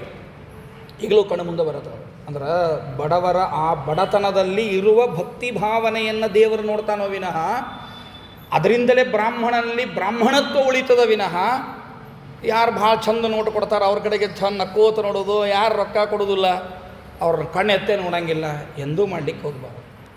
ಯದೃಚ್ಛಾ ಲಾಭ ಸಂತುಷ್ಟನಾಗಿರುವಿಕೆ ಅನ್ನೋದೇನದ ಅದುವೇ ನಿಜವಾದ ಬ್ರಾಹ್ಮಣ್ಯ. ಅದು ನಿನ್ನೊಳಗಿತ್ತು ಅಂತಾರೆ ನೋಡ್ರಿ. ಈ ಜನ್ಮದೊಳಗೂ ಚಲೋ ಇದ್ದಾವ ಅಲ್ಲ, ದೃಢದನ್ವ ಹಿಂದಿನ ಜನ್ಮದೊಳಗೂ ಏನಾಗಿದ್ದ, ಅತ್ಯಂತ ಯೋಗ್ಯನಾಗಿರ್ತಕ್ಕಂತಹ ಬ್ರಾಹ್ಮಣನಾಗಿದ್ದ, ಬಹಳ ವಿಷ್ಣು ಭಕ್ತ ಪರಾಯಣನಾಗಿದ್ದ. ಅವನಿಗೆ ಗೌತಮ ಋಷಿಗಳ ಮಗಳಾದ ಗೌತಮಿ ಎನ್ನುವಂತಹ ಹೆಸರಿನ ಕನ್ಯೆಯನ್ನು ಕೊಟ್ಟು ಮದುವೆ ಮಾಡಿದ್ರು. ಇಬ್ಬರು ಬಹಳ ಪ್ರೀತಿಯಿಂದ ಇದ್ದರು. ಖರೆ ಒಂದು ದುಃಖ ಇತ್ತವರಿಗೆ, ಸಂತಾನ ಇರಲಿಲ್ಲ. ಹೋದ ಜನ್ಮದ ಕಥೆ ಮತ್ತಿಗಿದು, ದೊಡ್ಡದನ್ನುವಾಗ ಅಪ್ಲೈ ಮಾಡ್ಕೋಬೇಡ್ರಿ. ಈ ಜನ್ಮದೊಳಗೆ ಬ್ರಾಹ್ಮಣನಾಗಿ ಇರುವಾಗ ಅವನಿಗೆ ಸಂತಾನ ಇರಲಿಲ್ಲ. ಆದರೆ ಗೌತಮಿ ಬಹಳ ಶಾಣೆ ಇದ್ಲು. ಗೌತಮ ಋಷಿಗಳ ಮಗಳಾದ್ದರಿಂದಾಗಿ ಬೇಕಾದಷ್ಟು ಬುದ್ಧಿವಂತಿಕೆಯೂ ಅವಳಲ್ಲಿ ಇತ್ತು. ಪುರಾಣ ಇತಿಹಾಸಗಳನ್ನೆಲ್ಲ ತಿಳಿದವಳಾಗಿದ್ಲು. ಆದ್ದರಿಂದಾಗಿ ಎಲ್ಲವನ್ನೂ ಏನು ಬರ್ತದೋ ಅದನ್ನು ಸಮಾಧಾನದಿಂದ ನೋಡತಕ್ಕಂತಹ ಒಂದು ವಿವೇಕ ಅವಳಲ್ಲಿ ಇತ್ತು. ಇವನಿಗೂ ಪಾಪ ಭಾಳ ಏನು ಎಲ್ಲ ಚಲೋ, ಆದರೆ ಏನು ಮಾಡೋದು, ಸಂತಾನ ಆಗಲಿಲ್ಲಲ್ಲ ಅಂತನ್ನುವಂತಹ ಒಂದು ದುಃಖ ಬಹಳ ಇವನಿಗೆ ಆಗ್ತಾ ಇತ್ತು. ಹೆಂಗೆ ಚಿತ್ರಕೇತು ರಾಜನ ಕಥೆಯನ್ನು ಭಾಗವತದಲ್ಲಿ ಹೇಳ್ತಾರೋ ಆ ಕ್ರಮದೊಳಗೆ ಚಿತ್ರಕೇತು ರಾಜನಿಗೆ 1,00,000 ಜನ ಹೆಂಡಂದ್ರಿದ್ರು, ಒಬ್ರಿಗೂ ಮಕ್ಕಳಾಗಿರಲಿಲ್ಲ. ಆಗ ನಾರದರು ಅಂಗೀರಸರು ಬಂದು ನಿಮಗೊಂದು ಸಂತಾನ ಆಗ್ತದೆ, ಆದರೆ ಅದರಿಂದ ಸುಖವೂ ಆಗ್ತದೆ ದುಃಖವೂ ಆಗ್ತದೆ ಅಂತ ಹೇಳಿ ಹೆಂಗೆ ಹೋಗ್ತಾರೋ ಹಂಗೆ ಇಲ್ಲೂ ಕೂಡ ತಿಳಿಸ್ತಾರೆ. ಬಂದು ಹೇಳ್ತಾರೆ, ನೋಡಪ್ಪ ಏನಿಲ್ಲ ವಿಚಾರ ಮಾಡಲಿಕ್ಕೆ ಹೋಗಬೇಡ, ಭಗವಂತನನ್ನು ಆರಾಧನೆ ಮಾಡಿದರೆ ಒಳ್ಳೆ ಮಗ ಹುಡ್ತಾನೆ, ನೀ ಏನು ಯೋಚನೆ ಮಾಡಬೇಡ. ಆದರೆ ಆ ಮಗನಿಂದ ಏನಾಗ್ತದೆ ಅಂದ್ರೆ ನಿನಗೆ ಸ್ವಲ್ಪ ಸುಖವೂ ಆಗ್ತದೆ ದುಃಖವೂ ಆಗ್ತದೆ ಅಂತ ಸೇಮ್ ವಿಚಾರವನ್ನೇ ಹೇಳಿದರು. ಇವ ಆಗಲಿ ಅಂತಂದ. ಕರ್ದಮ ಪ್ರಜಾಪತಿಗಳು ಮೊದಲಾದವರೆಲ್ಲ ಹೆಂಗೆ ತಪಸ್ಸು ಮಾಡಿದರು ಹಾಗೆ ಸುದೇವನು ಕೂಡ ತಪಸ್ಸನ್ನು ಮಾಡಲಿಕ್ಕೆ ಕಾಡಿಗೆ ಹೋದ. ತಾಮ್ರಪರ್ಣಿ ನದಿಯ ತೀರಕ್ಕೆ ಹೋದ. ಅಲ್ಲೇ ವಿರಜಾ ಎನ್ನುವಂಥ ಹೆಸರಿನ ಪುಣ್ಯ ತೀರ್ಥದೊಳಗೆ ವಿಶೇಷವಾಗಿ ಸ್ನಾನ ಮಾಡಿದ. 5 ದಿನಗಳಿಗೊಮ್ಮೆ ಒಣಗಿದ ಎಲೆಗಳನ್ನು ಮಾತ್ರ ತಿಂತಿದ್ದ. ಹಿಂಗೆ ಎಷ್ಟು ವರ್ಷ ತಪಸ್ಸು ಮಾಡಿದ ಅಂದ್ರೆ 4,000 ವರ್ಷಗಳವರೆಗೆ ತಪಸ್ಸನ್ನು ಮಾಡಿದ. 4,000 ವರ್ಷಗಳವರೆಗೆ ತಪಸ್ಸನ್ನು ಮಾಡಿದ. ಕೊನೆಗೆ ಶ್ರೀಹರಿ ಪ್ರತ್ಯಕ್ಷನಾಗಿ ಕೇಳಿದ. ಇವು ಭಗವಂತನ ಸ್ತೋತ್ರವನ್ನು ಮಾಡ್ತಾನೆ. ಭಗವಂತ ಬಹಳ ಸಂತುಷ್ಟನಾಗ್ತಾನೆ. ಏನು ಬೇಕಪ್ಪ ನಿನಗೆ ಅಂತ ಕೇಳ್ತಾರೆ. ಸತ್ಪುತ್ರಂ ದೇಹಿಮೇ ವಿಷ್ಣು ಪುರಾಣ ಪುರುಷೋತ್ತಮ, ನಾನು ಮಾಡಿರೋ ಸೇವೆಗೆ ನೀನು ಪ್ರಸನ್ನನಾಗಿದ್ದರೆ ನನಗೆ ಒಳ್ಳೆ ಮಗನನ್ನು ಕರುಣಿಸು ಅಂತ ಪ್ರಾರ್ಥನೆಯನ್ನು ಮಾಡ್ತಾನೆ. ಆಗ ಶ್ರೀಹರಿ ಹೇಳ್ತಾನೆ, ನೋಡ್ತಾನಂತ ಒಂದ್ಸರಿ ಅವೇನು ನೋಡಬೇಕಾದ ಅಗತ್ಯತೆ ಇಲ್ಲ, ಗೊತ್ತಾದ ಸರ್ವಜ್ಞನಾದ ಭಗವಂತನಿಗೆ. ಸುಮ್ಮನೆ ನೋಡ್ತಾನೆ, ನೋಡಿ ಹೇಳ್ತಾನೆ, ನಿನಗೆ ಇಲ್ಲ, ಈ ಜನ್ಮದಲ್ಲಿ ನಿನಗೆ ಸಂತಾನವಿಲ್ಲ ಅಂತ ಹೇಳಿಬಿಟ್ಟ. ನಮ್ಮ ದೇವರು ನೇರ ದಿಟ್ಟ ನಿರಂತರ ಅಂತಾರಲ್ಲ, ಹಂಗಿದ್ದಂಗೆ ನಮ್ಮ ಭಗವಂತ ನೇರ ದಿಟ್ಟ ನಿರಂತರ. ಮುಲಾಜಿಡುವುದನೇ ಇಲ್ಲ, ಡೈರೆಕ್ಟ್ ಹೇಳ್ಬಿಡ್ತಾನೆ. ನೀ ತಪಸ್ಸು ಮಾಡಿದಿ ಅಂತ ನಿನಗೇನು ನಾವು ಹೊರ ಕೊಡಬೇಕಾಗಿಲ್ಲ, ನಿನ್ನ ಕರ ಬಿದ್ದರೆ ಕೊಡ್ತೀನಿ. ಮೊನ್ನೆ ಹೇಳಿದ್ದಲ್ಲಿ ನಿಮಗೆ 100 ತೆಂಗಿನಕಾಯಿ ಒಡಿಸ್ತೀನಿ ಅಂತ ಕೇಳಿದ್ರೆ, ತೆಂಗಿನಕಾಯಿ ಒಡಿಸು, ಅದನ್ನು ಹೆರ್ಕೊಂಡು ಕೊಬ್ಬರಿ ಹೊಡಿ ಮಾಡ್ಕೊಂಡು ತಿನ್ನು, ನಾನು ಹಿಂಗೇನು ಹೊರ ಏನು ಕೊಡೋದಿಲ್ಲ ಅಂತಾರೆ ಭಗವಂತ. ಭಾಳ ಅಂದ್ರೆ ನೀನು ಎಷ್ಟು ಕೊಡಬೇಕು ಅಷ್ಟು ಕೊಡ್ತೇನೆ ಅಷ್ಟೇ. ನೀನು ತೆಂಗಿನಕಾಯಿ ಹೊಡೆದಿಂದ ನಾ ಏನು ನಿನ್ನ ದಾಕ್ಷಿಣ್ಯಕ್ಕೆ ಒಳಗಾಗೋದಿಲ್ಲ ಅಂತಾನೆ. ಯಾಕೆ ತೆಂಗಿನಕಾಯಿ ಕೊಟ್ಟವನು ಅವನ, ಒಳಗೆ ಕೊಬ್ಬರಿ ಇಟ್ಟವನು ಅವನ, ನೀರು ಇಟ್ಟವನು ಅವನ, ಸಕ್ಕರೆ ಇಟ್ಟವನು ಅವನ, ತಲೆ ಕೊಟ್ಟವನು ಅವನೇ. ಹೌದಾ, ನಿಮ್ಮ ಕೊಬ್ಬರಿ ಹೊಡಿ ಮಾಡ್ಬೇಕದನಂತ ನಾವು ತಲೆ ಕೊಟ್ಟವರೇ ಯಾರು? ಅವನೇ. ನಿಮ್ಗಾದ್ರೆ ಹಿಂಗೆ ಕೊರಿಲಿಕ್ಕಂತ ಕೈ ಕೊಟ್ಟವೇ ಅವನು, ಅವನೇ. ಅದಕ್ಕೆ ಕೊರಿಲಿಕ್ಕಂತ ಮುಚ್ಚು ಕೈ ಬೇಕಲ್ಲ, ಅದನ್ನು ಕೊಟ್ಟವನು ದೇವರೇ. ಹೀಗೆ ನನ್ನ ಬಿಟ್ಟು ಏನು ಮಾಡ್ತಿರೋ ಮಕ್ಕಳು ನೀವು? ಅದರಿಂದ ನನಗೇನು ಲಾಭ ಇಲ್ಲ. ನಿಮ್ಮ ಹಣೆ ಬರೆಯೋದೊಳಗೆ ಅದು ಇದ್ದರೆ ಕೊಡ್ತೀನಿ, ಇಲ್ಲಂದ್ರೆ ಇಲ್ಲ ಅಂತಾನೆ ಭಗವಂತ. ನೋಡ್ರಿ, 4,000 ವರ್ಷಗಳು ನಾವು ಒಂದು ಗುರುಸ್ತೋತ್ರ ಅಂದದ್ದಕ್ಕೆ ನಮಗೆ ವರ ಬರ್ಬೇಕಂತೇವೆ. ನಾವು ರಾಯರಿಗಂತೇವೆ, ರಾಯರ ಏನ್ರಿ ಪ್ರತಿ ಗುರುವಾರ ಬಂದು ಅಷ್ಟೋತ್ರ ಮಾಡ್ತೀವಿ, ನಮಗೆ ವರ ಕೊಡಲಿಲ್ಲ ಅಂದ್ರೆ ಹೆಂಗೆ ಅಂತ ರಾಯರಿಗೆ ಅಂತೀವಿ ನಾವು ನೀವು ಅನ್ನೋದಲ್ರಿ. ಹಿಂದೊಬ್ರು 56ನೇ ಇಸ್ವಿ ಒಳಗೊಬ್ರು ಹಿಂಗೆ ಅಂದಾರೊಬ್ರು, ನೀಲಕಂಠ ದೀಕ್ಷಿತರು ಅಂತ ಇದ್ರು ಅವರು. ಪಾಪ ಏನೋ ದಾಯಾದಿಗಳು ಆಸ್ತಿ ಕಸ್ಕೊಂಡು ಅವ್ರನ್ನ ಹೊರಗೆ ಹಾಕಿಬಿಟ್ರು. ಯಾರೋ ಅಂದರು ರಾಯರ ಸೇವಾ ಮಾಡಿರಿ ಕೆಲಸ ಆಗ್ತದ ಅಂದರು. ಪಾಪ ಇವರು ರಾಯರ ಸೇವಾ ಮಾಡಲಿಕ್ಕೆ ಅಂತ ಹೋದ್ರಿ. ಹೋದಾಗ ಎಲ್ಲರಿಗೂ ವರ ಕೊಟ್ಟರು ರಾಯರು. ಇವಂಗೆ ಮಾತ್ರ ಏನೇನಾದರೂ ವರ ಕೊಳ್ಳೇ ಇಲ್ಲ. 6 ತಿಂಗಳು ಕಳೀತು. ಇವಂಗೆ ಅನ್ನಿಸ್ತು ರಾಯರು ಸ್ಮಾರ್ತರು ವೈಷ್ಣವರು ಅಂತ ಹಿಂಗೆ ಭೇದಭಾವ ಮಾಡ್ತಾರೆ ಕಾಣಿಸ್ತದ, ಅದಕ್ಕೆ ವರ ಕೊಟ್ಟಿಲ್ಲ. ಸರಿ ವೆಂಕಪ್ಪನ ಕಡೆನೇ ಹೋಗ್ತೀನಿ ಅಂತ ವೆಂಕಪ್ಪನ ಕಡೆಗೆ ಹೋದ. ವೆಂಕಪ್ಪನ ಕಡೆಗೆ ಹೋಗಿ ಒಂದು ಪತ್ರವನ್ನು ಬರೆದ್ರು. ನಾ ಮಂತ್ರಾಲಯಕ್ಕೆ ಹೋಗಿದ್ದೆ, ಸೇವಾ ಮಾಡಿದೆ, ನನಗೆ ವರ ಕೊಟ್ಟಿಲ್ಲ. ಹುಂಡಿ ಒಳಗೆ ಹಾಕಿದ್ರು ಆ ಪತ್ರ. ಸರಿ, ಹುಂಡಿ ಒಳಗೆ ಅಧಿಕಾರಿಗಳು ತೆಗೆದು ನೋಡಿದ್ರು ಅದನ್ನು. ವೆಂಕಪ್ಪಗೆ ನೋಡಪ್ಪ ಏನು ವೆಂಕಪ್ಪ ಹಿಂಗೂ ಬಂದವು ರೊಕ್ಕ ಅಲ್ಲ, ಹಿಂಗೆ ಪತ್ರನೂ ಬಂದವು, ಏನು ನೋಡಿ ನೀನ ಅಂದ್ರೆ ಅವರು. ಅವತ್ತಿನ ಕನಸಿನೊಳಗೆ, ಆ ದೀಕ್ಷಿತರ ಕನಸಿನೊಳಗೆ ವೆಂಕಪ್ಪ ಹೋದ. ಏನು ಅಂದ್ರೆ ಒಂದು ಕೋರ್ಟು, ಆ ಕೋರ್ಟ್ ಒಳಗೆ ಜಡ್ಜ್ ಸ್ಥಾನದೊಳಗೆ ವೆಂಕಪ್ಪ ಕೂತ್ಕೊಂಡಾನ. 2 ಕಟಕಟಿ, ಒಂದು ಕಟಕಟಿ ಒಳಗೆ ರಾಯರಿದ್ದಾರೆ, ಇನ್ನೊಂದು ಕಟಕಟಿ ಒಳಗೆ ಇವರಿದ್ದಾರೆ, ಭಕ್ತರಿದ್ದಾರೆ ಕನಸ್ನಾಗಿ ಇವರಿಗೆ. ಸರಿ, ಆಗ ವೆಂಕಪ್ಪ ಕೇಳಿದ ರಾಯರನ್ನ, ಇವ ಬಂದಿದ್ದೇನೆ ಮಂತ್ರಾಲಯಕ್ಕೆ ಅಂತ. ಹೌದು ಬಂದಿದ್ರು. ಸರಿ, ಸೇವಾ ಮಾಡಿದ್ನೇ ನೀವ ಅಂತ. ಅಂದ್ರೆ ರಾಯರು, ಅಲ್ಲ ಇವತ್ತು ಇವ 6 ತಿಂಗಳು ಸೇವಾ ಮಾಡಿದ್ನಂತ ನೀವು ವರ ಕೊಟ್ಟಿಲ್ಲ ಅಂತ ಇವ ದಾವೆ ಹುಡಿ ಅನ್ನೋ ನಿನ್ನ ಮೇಲೆ ಅಂತ ವೆಂಕಪ್ಪ.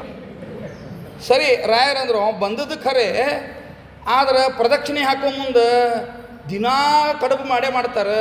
ಇವತ್ತು 2 ಕಡುಬು ಬಿದ್ದರೂ ಚಲೋ, ಹುಳಿ ಹೆಂಗಾಗಿರ್ತದೆ ಅನ್ಕೋತ ಪ್ರದಕ್ಷಿಣೆ ಹಾಕ್ಯಾನ ಹೊರತು ಶ್ರೀರಾಘವೇಂದ್ರಾರ್ಯ ಶ್ರೀರಾಘವೇಂದ್ರಾರ್ಯ ಶ್ರೀರಾಘವೇಂದ್ರಾರ್ಯ ಪಾಹಿ ಪ್ರಭೋ ಅಂದೇ ಇಲ್ಲ ಅಂದ್ರೆ ಎಚ್ಚರ ಆತಂತ ಇವಂಗ. ಅಯ್ಯೋ ಅನ್ನಿಸ್ತೀವಿ ಅವಂಗ.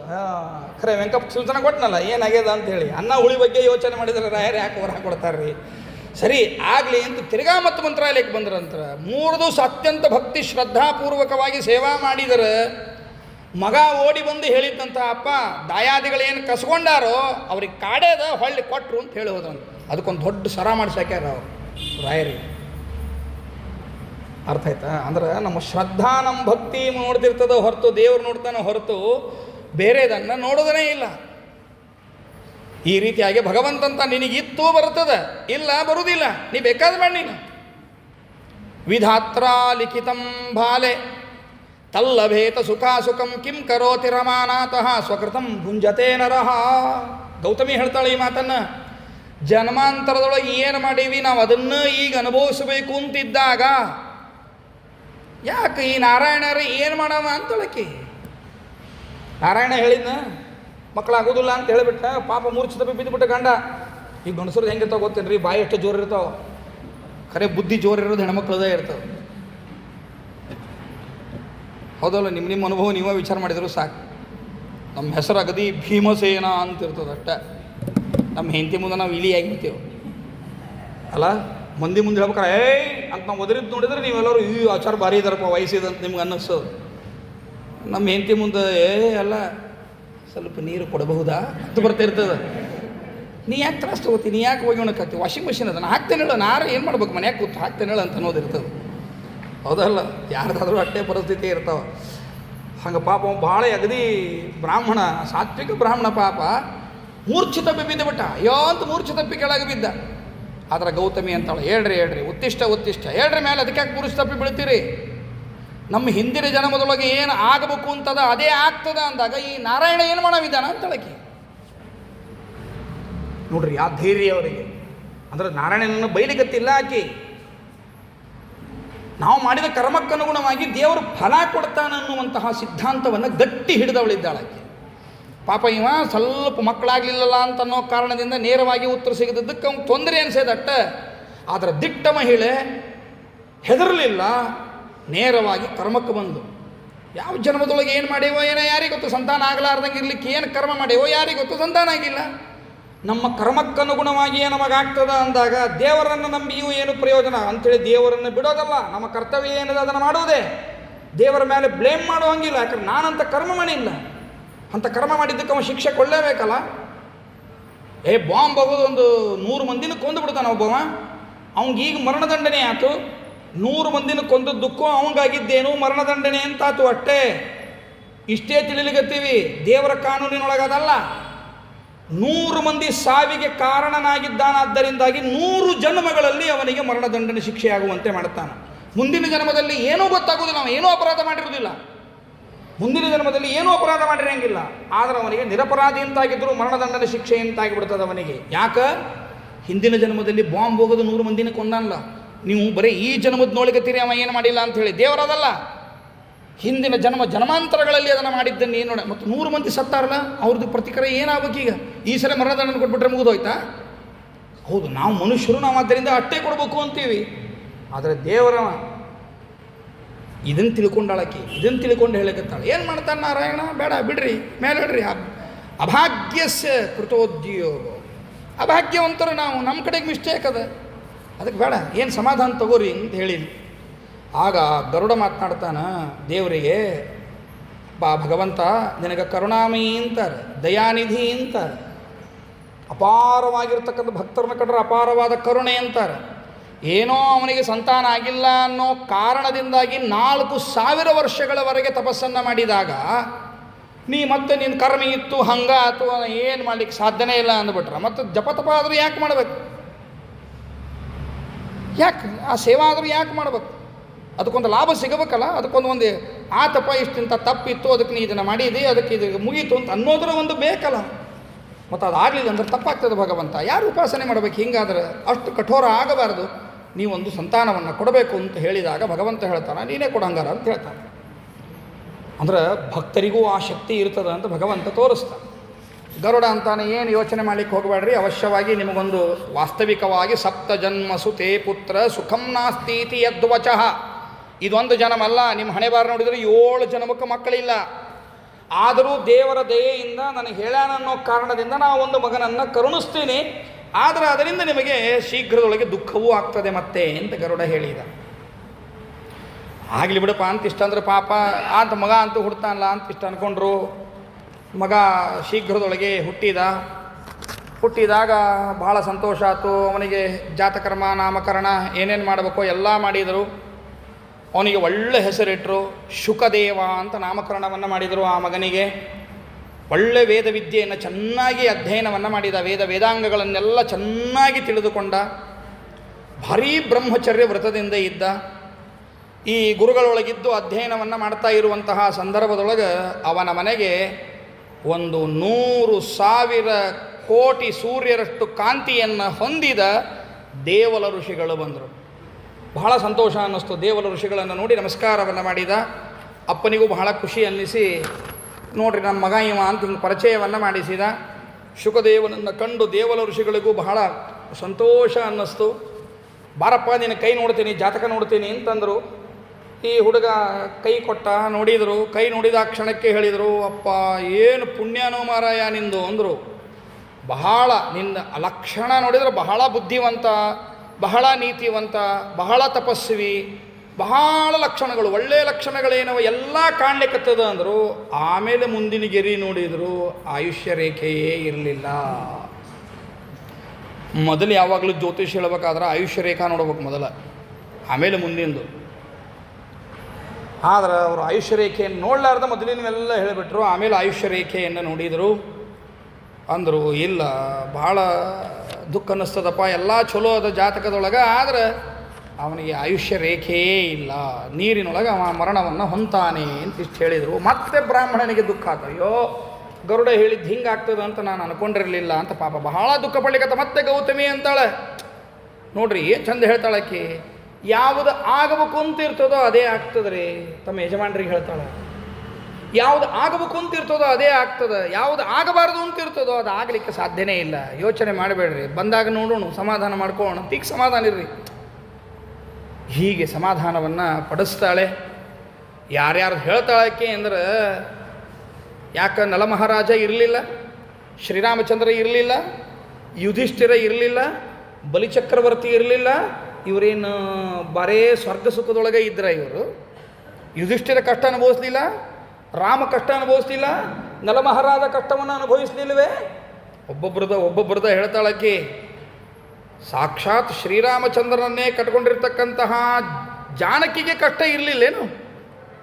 ರಾಮಚಂದ್ರ ದೇವರೊಂದಿಗೆ ಸೀತಾದೇವಿಗೆ ವಿಯೋಗ ಅನ್ನೋದು ನಿಜವಾಗಿಯೂ ವಿಯೋಗ ಆಗಿಲ್ಲ, ಹೌದಾ? ನಿತ್ಯಾ ವಿಯೋಗಿನಿ ಲಕ್ಷ್ಮೀದೇವಿ, ಅವಳಿಗೆ ಆಗಿಲ್ಲ. ಅದರ ಕಥೆ ದೃಷ್ಟಿಯಿಂದ ವಿಯೋಗ ಆಗಿದೆ ಅಂತ ಆಗೇದೇ ಇಲ್ಲ. ರಾಮದೇವರಿಗೆ ದುಃಖವೇ ಇಲ್ಲ, ಆದರೂ ದುಃಖಿತನಂತೆ ತೋರಿಸೋನೇ ಇಲ್ಲ, ಆ ಪ್ರಸಂಗವನ್ನು ತೋರಿಸಿದ್ನೇ ಇಲ್ಲ. ಪರೀಕ್ಷಿತಪಿ ರಾಜಋಷಿ ಬ್ರಾಹ್ಮಣಾದ್ ಮೃತ್ಯುಮಾಪ್ತವಾನ್. ಪರೀಕ್ಷಿತ ಮಹಾರಾಜನಂತಹ ರಾಜರೇ ಇನ್ನೊಬ್ಬರು ಸಿಗಲಿಕ್ಕೆ ಸಾಧ್ಯ ಇಲ್ಲ. ಅಂತಹ ಮಹಾನುಭಾವರು ಪರೀಕ್ಷಿತ ಮಹಾರಾಜರು. ಬ್ರಾಹ್ಮಣರ ಶಾಪ ಆಗಿ 7ನೇ ದಿವಸಕ್ಕೆ ಸಾಯಬೇಕು ಅನ್ನುವಂತಹ ಕಠಿಣ ಪರಿಸ್ಥಿತಿ ಅವರಿಗೂ ಬರಲಿಲ್ಲವೇ? ಎಲ್ಲ ಸಮಾಧಾನ ಹೇಳ್ತಾಳೆ. ಅತ ಉತ್ತಿಷ್ಟ ಹೇನಾಥ ಹರಿಂ ಭಜ ಸನಾತನಂ. ಹಿಂಗೆ ಆಗ್ತದಂತ ತಿಳ್ಕೊಂಡು ನಾಸ್ತಿಕರಾಗ್ಲಿಕ್ಕೆ ಹೋಗಬೇಡ್ರಿ, ಹಿಡ್ಕೊಂಡು ಅಡ್ಡಾಡಬೇಡ್ರಿ. ಜೀವನದಾಗ ದುಃಖ ಆತು ಅಂತ ಹಿಡ್ಕೊಂಡು ಅಡ್ಡಾಡ್ತಾರ, ಹಂಗೆ ಮಾಡಬೇಡ್ರಿ ಅಂತಾಳೆ. ದುಃಖ ಆಗೋದೇ, ಎಲ್ಲರಿಗೂ ದುಃಖ ಆಗೋದೆ. ದುಃಖ ಆದಾಗ ದೇವರ ಸ್ಮರಣೆಯನ್ನು ಮಾಡಿರಿ. ಸನಾತನನಾಗಿರ್ತಕ್ಕಂತಹ ಶ್ರೀಹರಿ ಏನಿದ್ದಾನೋ ಶ್ರೀಹರಿಯ ಉಪಾಸನೆಯನ್ನು ಮಾಡಿರಿ. ಅತ ಉತ್ತಿಷ್ಟ ಹೇನಾಥ ಹರಿಂ ಭಜ ಸನಾತನಂ ಶರಣ್ಯಂ ಸರ್ವಜೀವಾನಾಂ ನಿರ್ವಾಣ ಪದದಾಯಕಂ. ನೋಡ್ರಿ ಎಷ್ಟು ದೇವರ ಮೇಲೆ ವಿಶ್ವಾಸ. ಏನಾದರೂ ಹೋಗಿಲ್ಲ, ದೇವರ ಮಕ್ಕಳಾಗಿಲ್ಲ ಅಂದಾಗೂ ದೇವರ ಮೇಲೆ ವಿಶ್ವಾಸ ಕಳ್ಕೊಳ್ಳಿಲ್ಲಕ್ಕೆ ನಮ್ಮ ಕರ್ಮ ಅಂದ್ಲು. ಮಗ ಹೋಗ್ತಾನಂತ ಜ್ಯೋತಿಷ್ ಹೇಳಿದಾಗಲೂ ಕೂಡ ದೇವರ ಮೇಲೆ ವಿಶ್ವಾಸ ಕಳ್ಕೊಳ್ಳಿಲ್ಲ. ನಮ್ಮ ಹಣೆ ಬಾರಿ ಇದ್ದಂಗೆ ಆಗ್ತದೆ ಹೇಳ್ರಿ ಮೇಲೆ ಹೇಳ್ರಿ, ದೇವರ ಉಪಾಸನೆಯನ್ನು ಮಾಡಿರಿ ಅಂದು. ಇನ್ಯಾಕೆ ಹೋಗ್ತೀರಿ ಮಠಕ್ಕೆ ಅಂತಂತಾರಲ್ಲ ನಮ್ಮ ಹೆಣ್ಣಂದ್ರೆ, ಹಂಗೇನು? ಹೌದಲ್ಲ? ಅಲ್ಲ ನೋಡ್ರಿ, ಅಂತಹ ಸನಾತನವಾಗಿರ್ತಕ್ಕಂತಹ ನಮ್ಮ ಶ್ರೇಷ್ಠ ಸಂಸ್ಕೃತಿಯಲ್ಲಿ ಹೆಣ್ಮಕ್ಕಳು ಎಷ್ಟು ತ್ಯಾಗಿಗಳಿದ್ರು, ಗಂಡಸರು ಎಷ್ಟು ತ್ಯಾಗಿಗಳಿದ್ರು. ಏನಾದರೂ ಮನಸ್ಸು ಚಂಚಲತೆಯನ್ನು ಹೊಂತಿರಲಿಲ್ಲ ಆ ಗಂಡಸರದು ಹೆಂಗಸರದು. ಅದು ಬಹಳ.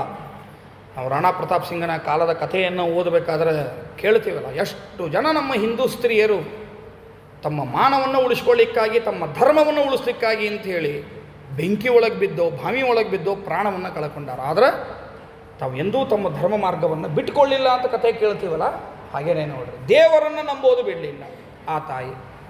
ಸರಿ, ಇಷ್ಟು ಆದ ಮೇಲೆ ಆಯಿತು ಅಂತ ಸಮಾಧಾನವನ್ನು ಮಾಡಿಕೊಂಡ್ರು. ಮುಂದೆ ಒಂದು ಸರಿಗೆ ಪಾಪ ಗೆಳೆಯಂದ್ರ ಜೊತೆಗೆ ಆಟಕ್ಕೆ ಅಂತ ಹೋಗಿದ್ದ. ಬಾವಿ ಒಳಗೆ ನೀರಾಟ ಆಡಬೇಕು. ನೀರಾಟ ಆಡುವಂತಹ ಸಂದರ್ಭದೊಳಗೆ ಏನಾಗ್ಬಿಡ್ತು ಅಂದ್ರೆ, ಈ ಹುಡುಗನನ್ನು ಉಳಿದವರೆಲ್ಲರೂ ಸೇರಿ 12 ವರ್ಷ ತುಂಬಿದ್ವಂತ ಅವಾಗ ಅವನಿಗೆ. ಈ ಎಲ್ಲ ಹುಡುಗರು ಸೇರಿ ಇವನನ್ನು ತಳಗೆ ಹಾಕಿ ಮ್ಯಾಲೆ ನಿಂತು ಕಾಲಿಟ್ಟಾರ. ಇವ ಅವ್ರನ್ನ ತಪ್ಪಿಸ್ಕೊಂಡು ಹೋಗ್ಬೇಕು ಅಂತ ಉಸುರು ಗಟ್ಟಿ ಹಿಡಿದು ಅದನ್ನು ತಳಗಿನಿಂದ ನೀರಿನಿಂದ ಮ್ಯಾಲೆ ಏರಬೇಕು ಅಂತ ಬರ್ತಾನ. ಬರೋದ್ರೊಳಗೆ ಉಸುಲು ಗಟ್ಟಿ ಸತ್ತೇ ಹೋಗ್ಬಿಡ್ತಾನೆ ನೀರು. ಬಹಳ ದುಃಖ ಆಗ್ತದೆ ತಂದೆ ತಾಯಿಗಳಿಗೆ. ತಾಯಿ ಎಷ್ಟೇ ಸಮಾಧಾನ ಮಾಡಿಕೊಂಡ್ರೂ ಕೂಡ ದುಃಖ ಆಗೋದೇ ಅಲ್ಲ ಪಾಪ.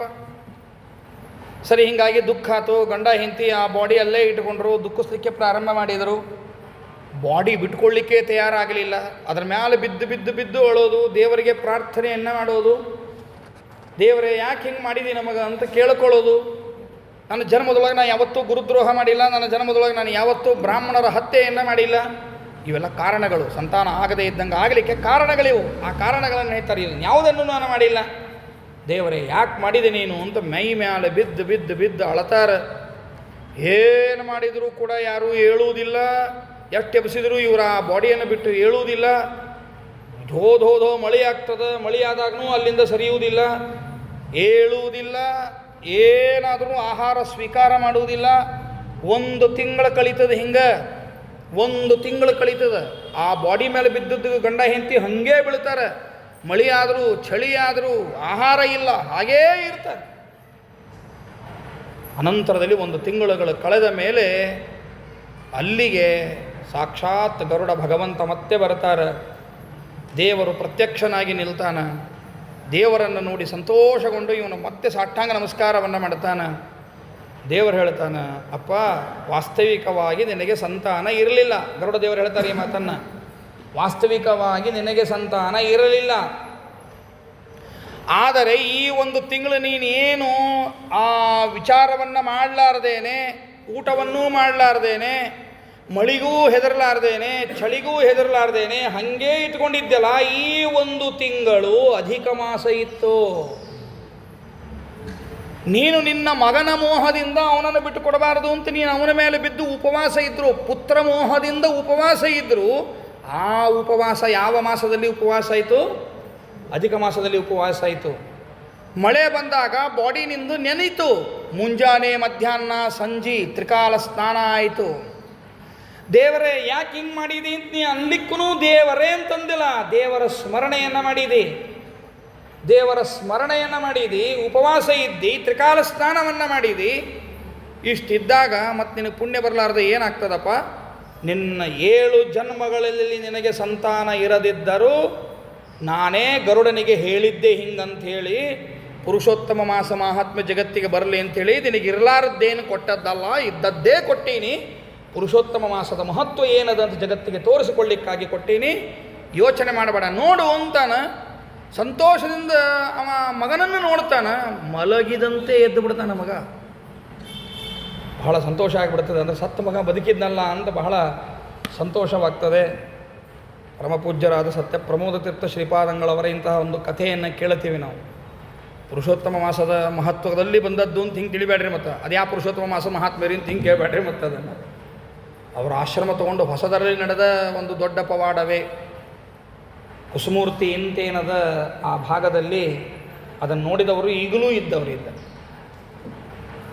ಅಲ್ಲಿ ಹೋದಾಗ ಒಂದು ಮಗುವಿಗೆ ಪಿಶಾಚ ಬಾಧೆ ಇತ್ತು. ಸಣ್ಣ ಮಗು, ಒಂದು ಪಿಶಾಚಿ ತೊಗೊಂಡು ಹೋಗಿಬಿಡ್ತು. ತೊಗೊಂಡು ಹೋತಂದ್ರಕ್ಕೇನು ಕೊಂದೇ ಬಿಡ್ತು ಅಂತ ಅರ್ಥ ಅದನ್ನು. ಆಗ ಪಾಪ ತಂದೆ ತಾಯಿ ಅಳ್ಳಿಕತ್ತಿದ್ರು. ಸತ್ಯಪ್ರಮೋದ ತೀರ್ಥ ಶ್ರೀಪಾದಂಗಳವರು ಯಾಕೆ ಅಳ್ಳಿಕತ್ತಾರ ಕರೀರಿ ಅವ್ರನ್ನ ಅಂದರು. ಇಲ್ಲ ಹಿಂಗೆ ಹೋಗ್ಯದ ಅಂತ ಹೇಳಿದರು, ಕೂಸು ಹೋಗ್ಯದ ಹಿಂಗೆ ಅಂತ ಹೇಳಿದರು. ಹೋಗ್ಲಿಕ್ಕೆ ಸಾಧ್ಯ ಇಲ್ಲ, ಕೂಸಿನ ತೊಗೊಂಡು ಬರ್ರಿ ಅಂದರು. ಎಲ್ಲದ ಕೂಸ ಎಲ್ಲದ ಅಂತ ಗೊತ್ತಿಲ್ಲ ಅದು ಅಂದರು. ಕಣ್ಣು ಮುಚ್ಚಿ ಯೋಚನೆ ಮಾಡಿ ಹೇಳಿದರು, ಹಿಂಗೆ ಹೋಗ್ರಿ, ಉತ್ತರ ದಿಕ್ಕಿಗೆ ಅಲ್ಲಿ ಹೋಗ್ರಿ, ಅಲ್ಲೊಂದು ಗಿಡ ಅದ, ಗಿಡದ ತಳಗೆ ಬಿದ್ದದ, ಅದನ್ನು ತೊಗೊಂಡು ಬರ್ರಿ ಅಂತ ಹೇಳಿದರು. ತೊಗೊಂಡು ಬಂದರು. ಹೋಗಿತ್ತು ಪ್ರಾಣ. ಹೋದ ಸಂದರ್ಭದಲ್ಲಿ ಎಲ್ಲರೂ ಹೇಳಿದರು ಬೇಡ ಸ್ವಾಮಿ ಅಂದರು. ಸುಮ್ಮನೆ ಇಲ್ಲಿ ಮಲಗಿಸು ಅಂದರು. ನೀವು ಹೋಗ್ರಿ ಎಲ್ಲ ಅಂದರು. ಅದನ್ನು ಮಲಗಿಸಿದರು ಕುಸಿನ. ನೀವು ಹೋಗ್ರಿ ಅಂದರು. ಉಳಿದವರೆಲ್ಲ ಅಂದರು, ದಿವಾಣರು ಅವರೆಲ್ಲ ಅಂದರು ಬೇಡ ಸ್ವಾಮಿ ಇಂಥ ಸಾಹಸಕ್ಕೆ ಕೆಲಸಕ್ಕೆ ಕೈ ಹಾಕಬೇಡ್ರಿ ಅಂದರು. ನಡಿ ಸುಮ್ಮ ಹೋಗ ಕಡೆ ಅಂದರು. ನೀರನ್ನು ಅಭಿಮಂತ್ರಿಸಿ ಆ ಮಗುವಿಗೆ ಪ್ರೋಕ್ಷಣೆ ಮಾಡಿದರೆ ಆ ಮಗು ಮಲಗಿ ಎದ್ದಂತೆ ಎತ್ತು. ಅದಕ್ಕೆ ಕೇಳಿದರು, ಎಲ್ಲಿ ಹೋಗಿದ್ದಿ ಏನು ಅಂತ ಕೇಳಿದರು. ತಂದೆ ತಾಯಿ ಅಲ್ಲಿದ್ದ ಜನಗಳು ಕೇಳಿದರು. ಇಲ್ಲ, ಒಂದು ಯಾವುದೋ ರಾಕ್ಷಸಂತಾದ ಬಂದಿತ್ತು, ನಾನು ಹೊಡೆದು ಕರ್ಕೊಂಡು ಹೋತು, ಯಾವುದೋ ಇದಕ್ಕೆ ಹೋಗಿದ್ದೆ, ಈ ಸ್ವಾಮಿಗಳಿದ್ದಾರಲ್ಲ ಇವರು ಬಂದು ಕಳಿಸದನ ಅಂತ ಹೇಳಿ ಕಳಿಸಿದರು ಅಂತ ಹೇಳ್ತಾರೆ. ಹೀಗೆ ಪ್ರಾಣ ಕೊಟ್ಟದ್ದಾತರು ನೋಡ್ರಿ. ಪುರಾಣಗಳಲ್ಲಿ ಕಥೆ ಸುಳ್ಳಲ್ಲ ಅನ್ನಲಿಕ್ಕೆ ಜ್ವಲಂತ ಸತ್ಯ ಪ್ರಮೋದ ತೀರ್ಥ ಶ್ರೀಪಾದಂಗಳವರ ಕಥೆ ಹೇಳಿದೆ. ಬೇಡ, ಈಗ ನಿನ್ನ ಮೊನ್ನೆ ಏಕಾದಶಿನೇ ಒಬ್ಬ ಹಿರಿಯ ವಿದ್ವಾಂಸರು ಖೇಡಾಚಾರ್ಯರು ಇಹಲೋಕವನ್ನು ಬಿಟ್ಟರು ಅಂತ ಸುದ್ದಿ ಕೇಳಿದ್ವಿ. ಅವರಿಗೂ ಪ್ರಾಣದಾತರು ಯಾರಂತ ತಿಳ್ಕೊಂಡಿರಿ ನೀವು? ಸತ್ಯ ಪ್ರಮೋದ ತೀರ್ಥ ಶ್ರೀಪಾದಂಗಳವರೇ.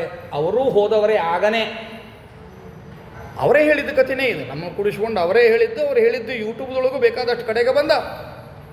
ಹೋದವರೇ ಸತ್ಯ ಪ್ರಮೋದ ತೀರ್ಥ ಶ್ರೀಪಾದಂಗಳವರ ಮಂತ್ರಾಕ್ಷತೆಯಿಂದ ಬದುಕಿ ಉಳಿದವರು. ಹೀಗೆ ಸತ್ತವ್ರನ್ನ ಬದುಕಿಸೋದು ಅಂತ ಏನದಲ್ಲ, ಅದು ಸಾಮಾನ್ಯ ಅಂತ ತಿಳಿಬೇಡ್ರಿ. ಪುರಾಣಗಳಲ್ಲಿ ಅಷ್ಟೇ ಇತ್ತು ಅಂಥ ಕಥೆಗಳು ಅಂತ ತಿಳಿಬೇಡ್ರಿ. ವರ್ತಮಾನ ಜಗದ್ಗುರುಗಳಲ್ಲಿಯೂ ಇವತ್ತು ಅಂತಹ ಮಹಿಮೆಗಳನ್ನು ನಾವು ನೋಡ್ತೇವೆ. ನಮ್ಮ ಪರಮ ಪೂಜ್ಯ ಗುರುಗಳಾದ ಶ್ರೀಮತ್ ಸತ್ಯಾತ್ಮತೀರ್ಥ ಶ್ರೀಪಾದಂಗಳವರ ಬಗ್ಗೆ ಇಂತಹ ಮಹಿಮೆಗಳನ್ನು ಹೇಳ್ರಿ ಅಂದರೆ ನೀವು 15 ಉಪನ್ಯಾಸ ಇಟ್ಟರೂ ಸಾಲುವುದಿಲ್ಲ. ಅಷ್ಟು ಮಹಿಮೆಗಳನ್ನು ಹೇಳಬಹುದು. ಅಷ್ಟು ಶಕ್ತಿ ಮಹಾನುಭಾವರಲ್ಲಿ ನಾವು ಕಾಣ್ತೀವಿ. ಅಂದರೆ ಪುರಾಣದಲ್ಲಿ ಹೇಳಿರುವ ಕಥೆಗಳು ಪ್ರಮಾಣಬದ್ಧವಾದವುಗಳು ಅಂತ ನಮಗೊಂದು ಅನುಭವಕ್ಕೆ ಬರಲಿಕ್ಕಾಗಿ ತೋರಿಸಿರುವ ಮಹಿಮೆಗಳು. ಭಗವಂತ ಹೇಳ್ತಾನೆ, ಯೋಚನೆ ಮಾಡಬೇಡ, ಅಧಿಕ ಮಾಸ ಮಾಹಾತ್ಮ್ಯ ಅದು ಜಗತ್ತಿಗೆ ಗೊತ್ತಾಗಲಿ ಅಂತಲೇ ಹೀಗೆ ಆದದ್ದು. ನೀ ಅಧಿಕ ಮಾಸದಲ್ಲಿ ಉಪವಾಸ ಯಾರು ಮಾಡ್ತಾರೆ? 1 ತಿಂಗಳು ಉಪವಾಸ ಮಾಡ್ತೀರಿ ನೋಡು. ಈಗ ಹೇಳಿದೆ ಆಚಾರ ಹೇಳಿರಿ, ನೀವೇ 1 ತಿಂಗಳು ಉಪವಾಸ ಮಾಡಿಬಿಡ್ರಲ್ಲ. ನಾಳೆ ಮಂಗಳದಾಗ ತೀರ್ಥ ಹಿಂದೆ ಮುಂದೆ ಕೊಟ್ಟರು ಪಾಟೀಲ್ರಿಗೆ ಅಂತಲೇ, ಪಾಟೀಲ್ರ ನನಗೆ ಕಕ್ಷಾ ತಾರತಮ್ಯ ಇಲ್ಲದ, ಇಲ್ಲೇ ತೀರ್ಥ ಬರ್ಬೇಕು ನನಗೆ ಅಂತ ಹೇಳ್ತೇನೆ ಇಲ್ಲ. ಅವ್ರಿಗೆ ಎಷ್ಟು ಸ್ವಾಭಿಮಾನದ ಇಲ್ಲ ನಮಗೆ. ಎಲಿ ಆಚಾರ ಹೆಂಗೂ ಉಪವಾಸ ಅದ ಆಚಾರ, ಉಪವಾಸ ಮಾಡಿಬಿಡ್ರಿ ನೀವು. ಮಂಗಳಾಗಲಿ ಎಲ್ಲರದು ಊಟ ಆಗಲಿ ಕಣ್ಣು ಮುಂದೆ ನೋಡ್ಕೋತ ಕೊಡ್ರಿ, ನೀವು ಉಪವಾಸ ಇರ್ರಿ ಅಂತಂಡ್ರಿ. ನೀವು ಎನಿ ಹಿಂದೆ ಮುಂದೆ ಹಾಕಿದರೆ ಉಪವಾಸ ಹೋಗ್ತೀನಿ, ಮನೆಗೆ ಹೋಗಿ ಊಟ ಮಾಡ್ತೀನಿ. ಉಪವಾಸ ಹೋಗ್ತೀನಿ ಅಂದ್ರೆ ಹಂಗೆ ಹೋಗೋದಿಲ್ಲ, ಮನೆಗೆ ಹೋಗಿ ಊಟ ಮಾಡ್ತೀನಿ. ಅಂದ್ರೆ ಊಟಕ್ಕಾಗಿ ಅಂತ ಇಷ್ಟು ಪರಿತಪಿಸ್ತೇವೆ ನಾವು. ಹೀಗಾಗಿ ನಮ್ಮೊಳ ಶಕ್ತಿ ಇರುವುದಿಲ್ಲ. ಅದು ಗೊತ್ತದೆ ನಮಗೆ. ಅಂದರೂ ಮತ್ತು ಪೆಹಲ ಪೆಟೋಬಾ ನಂತರ ವಿಟೋಬಾನೇ ಅಂತ ಏನು ವಿಚಾರ ಇಲ್ಲವೇ ಇಲ್ಲ. ಇವತ್ತು ಯೋಚನೆ ಮಾಡಿರಿ, ಮಕ್ಕಳು ಹೋಗ್ಯಾರ ಅನ್ನೋ ಕಾರಣದಿಂದ ತಂದೆ ತಾಯಿ ತಿಂಗಳುಗಟ್ಟಲೆ ಉಪವಾಸ ಇರ್ತಾರೆ. ಅಥವಾ ಅವ್ವ ಅಪ್ಪ ಹೋದ್ರು ಅಂತ ಹೇಳಿ ಮಕ್ಕಳು ತಿಂಗಳಿಗಟ್ಟಲೆ ಉಪವಾಸ ಇರ್ತಾರ? ಬೇಡ, ಯೋಚನೆ ಮಾಡ್ರಿ. 10 ದಿವಸ 11, 12 ಮುಗಿಯೋದನ್ನ ಹದಿ ಕಾಯ್ತಿರ್ತಾರೆ. ಯಾವಾಗ ಸಿಹಿ ಮುಟ್ಟೇವೋ ಅಂತಾರೆ. ಊಟ ಅಲ್ಲ, ಸಿಹಿ ಮುಟ್ಟೋದು. ಒಂದು ಕಾಲು ಇತ್ತದ ಸಿಹಿ ಮುಟ್ಟೋದು ಅಂತ ಇತ್ತದಕ್ಕೆ. ಈಗ ಹಂಗಲ್ಲ. ಹೋದ ಕ್ಷಣನೇ ಬಾಡಿ ಆ ಕಡೆ ಹೋಗಿ ಬಂದು ಈ ಕಡೆ ಸ್ನಾನ ಮಾಡಿದ್ದ ಮೊದಲು ಉಷ್ಣೋದಕ್ಕೆ ತೊಗೋತಾರೆ. ಅದರೊಳಗೆ ಸೀನೇ ಇರ್ತದೆ ಮೊದಲು. ನನಗೆ ನಿನ್ನೆ ಒಬ್ಬರು ಫೋನ್ ಮಾಡಿದ್ದಾರೆ, ಹೆಸರು ಹೇಳಿಕ್ಕೆ ಹೋಗೋದಿಲ್ಲ. ಅವ್ರು ಬೆಂಗಳೂರಾಗಿರ್ತಾರೆ, ಬಟ್ ಅವ್ರು ಇಲ್ಲಿಯವರೇ ನಮಗೆ ಆತ್ಮೀಯತೆ ಇದ್ದಿದ್ದರಿಂದ ಪಾಪ ಫೋನ್ ಮಾಡಿದರು. ಆಚಾರ ಅಧಿಕ ಮಾಸದಾಗ ಧರಣಿ ಪರಣಿ ಮಾಡ್ಬೇಕಂತ ಮಾಡೇನ್ರಿ, ಚಹಾ ಕಾಫಿ ನಡೀತಾವಿಲ್ರಿ ಆಚಾರ ಅಂದರು. ಹಳೆ ಬಾರಂದನ ಸುತರಾಮ್ ಚಹಾ ಕಾಫಿ ಬರೋದೇ ಇಲ್ಲ. ಅದು ಇನ್ನು ಈ ಧಾರಣೆ ಪರಣಿ ಮಾಡೋ ಮುಂದೆ ಯಾಕೆ ಬರ್ತದ್ರಿಪ್ಪ? ಈ ಸರಿ ಧನುರ್ ಮಾಸಕ್ಕೊಂದು ಅಧಿಕ ಮಾಸಕ್ಕೊಂದು ಪ್ರತಿಜ್ಞೆಯನ್ನು ಮಾಡಿರಿ. ಜನ್ಮದೊಳಗಿನ ಚಹಾ ಕುಡಿಯೋದನ್ನೇ ಇಲ್ಲ ಅಂತ ಪ್ರತಿಜ್ಞೆ ಮಾಡಿಬಿಡ್ರಿ. ಅದನ್ನೇ ತ್ಯಾಗ ಮಾಡಿಬಿಡ್ರಿ. 33 ಕೊಡ್ತಿರೋ ಬಿಡ್ತಿರೋ, 33 ದಾನ ಮಾಡಿರಿ. ಚಹಾ ಬಿಟ್ಬಿಡ್ತೀನಿ ಅನ್ನೋದೇ ಪ್ರತಿಜ್ಞೆ ಮಾಡಿಬಿಡ್ರಿ ಅಂತ ಅವ್ರಿಗೆ ನಿನ್ನೆ ಮಾತಾಡಿದ್ದು.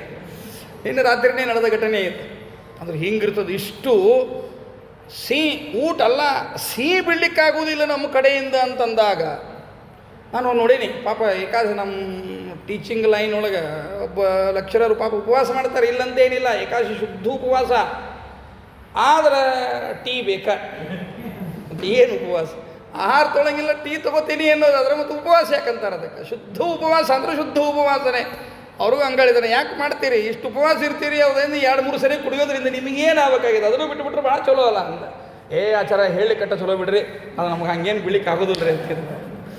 ಅಂದರೆ ಈ ಮಟ್ಟದೊಳಗೆ ಇರ್ತಾರೆ. ಅಂದರೆ ಹೋದದ್ದೇ ಉದಾಹರಣೆ ಹೇಳಿಕತ್ತೇನೆ. ಈಗ ಹೋದಾಗಲೇ ಅವ್ರ ಹೆಸರಲ್ಲೇ ನಾವು ಏನೂ ಉಪವಾಸ ಮಾಡಲಿಕ್ಕೆ ಸಾಧ್ಯ ಆಗುವುದಿಲ್ಲ. ಅವ್ರ ಮನೆಯಾಗ ಏನು ಪಾಪ ಅಡುಗೆ ಮಾಡ್ಕೊಳ್ಳಿಕ್ಕೆ ಆಗುವುದಿಲ್ಲ ಅಂತ ಮಠದಿಂದಲೋ ಇನ್ಯಾರ ಮನೆಯಿಂದಲೋ ಅಡುಗೆ ಮಾಡಿ ಕಳಿಸ್ತೀವಿ, ಊಟ ಮಾಡಿರಿ ಅಂಥೇಳಿ. ಹೌದಲ್ಲ? ಅವತ್ತು ಊಟ ಕಳಿಸಿದ್ರಿಪ್ಪ ಭಾಳ ಚಲೋ ಆಯ್ತು ಅಂತ ಪ್ರಶಂಸೆ ಮಾಡ್ತೀವಿ. ಮತ್ತು ಊಟ ಕಳಿಸಿದ್ದಕ್ಕೆ ವರ್ತಮಾನ ಉದಾಹರಣೆಗಳನ್ನು ನಿಮ್ಮ ಕಣ್ಣು ಮುಂದೆ ಬರೋ ಹಂಗೆ ಹೇಳಿಕತ್ತೀನಿ. ಅಂಥ ಸಮಯದೊಳಗೆ ಮಗನಿಗೋಸ್ಕರವಾಗಿ ಇಂಥ ಊಟ ಅದನ್ನೆಲ್ಲ ಬಿಡ್ತಾರೆ. ಅಂದ್ರೆ ದೇವರು ಇವರಿಗೆ ಅನುಗ್ರಹ ಮಾಡಬೇಕಾಗ್ಯದ. ನೆಪ ಯಾವುದೋ ಆಗ್ಯದ. ಭಾಗವತದಲ್ಲಿ ಹೇಳಿದಂತೆ ಗೋಪ್ಯ ಕಾಮಾತ್ ಭಯಾತ್ ಕಂಸಃ ದ್ವೇಷಾತ್ ಚೈದ್ಯಾದಯೋ ನೃಪಾಹ ಅಂತ ಏನು ಹೇಳಿದರೋ ಹಾಗಿದ್ದಂಗೆ ಇಲ್ಲೋ. ಯಾವುದೋ ಒಂದು ಕಾರಣದಿಂದ ಭಗವಂತನಲ್ಲಿ ಚಿತ್ತವನ್ನು ಇಟ್ಟು ಅಧಿಕ ಮಾಸವನ್ನು ಆಚರಣೆ ಮಾಡಿದ್ದರಿಂದಾಗಿ ಭಗವಂತ ಇಂತಹ ಅನುಗ್ರಹವನ್ನು ಮಾಡಿದ. ಈ ಅನುಗ್ರಹವನ್ನು ನಮಗೂ ಭಗವಂತ ಮಾಡಲಿ. ಇನ್ನು ಏನೇನು ಮಾಡಬೇಕು? ದೀಪದಾನ ಅದಕ್ಕೆಷ್ಟು ಮಹತ್ವ ಅದ. ಇವುಗಳನ್ನು ಅಪೂಪಾದಿಗಳನ್ನು ಹೆಂಗೆ ದಾನ ಮಾಡಬೇಕು, ಯಾವ ರೀತಿಯಾಗಿ ಅವುಗಳನ್ನು ನಿರ್ಮಾಣ ಮಾಡಬೇಕು, ಆ ಎಲ್ಲ ವಿಷಯಗಳನ್ನು ಕೂಡ ನಾಳೆ ದಿವಸ ತಿಳಿಯುವಂತಹ ಪ್ರಯತ್ನವನ್ನು ಮಾಡಿ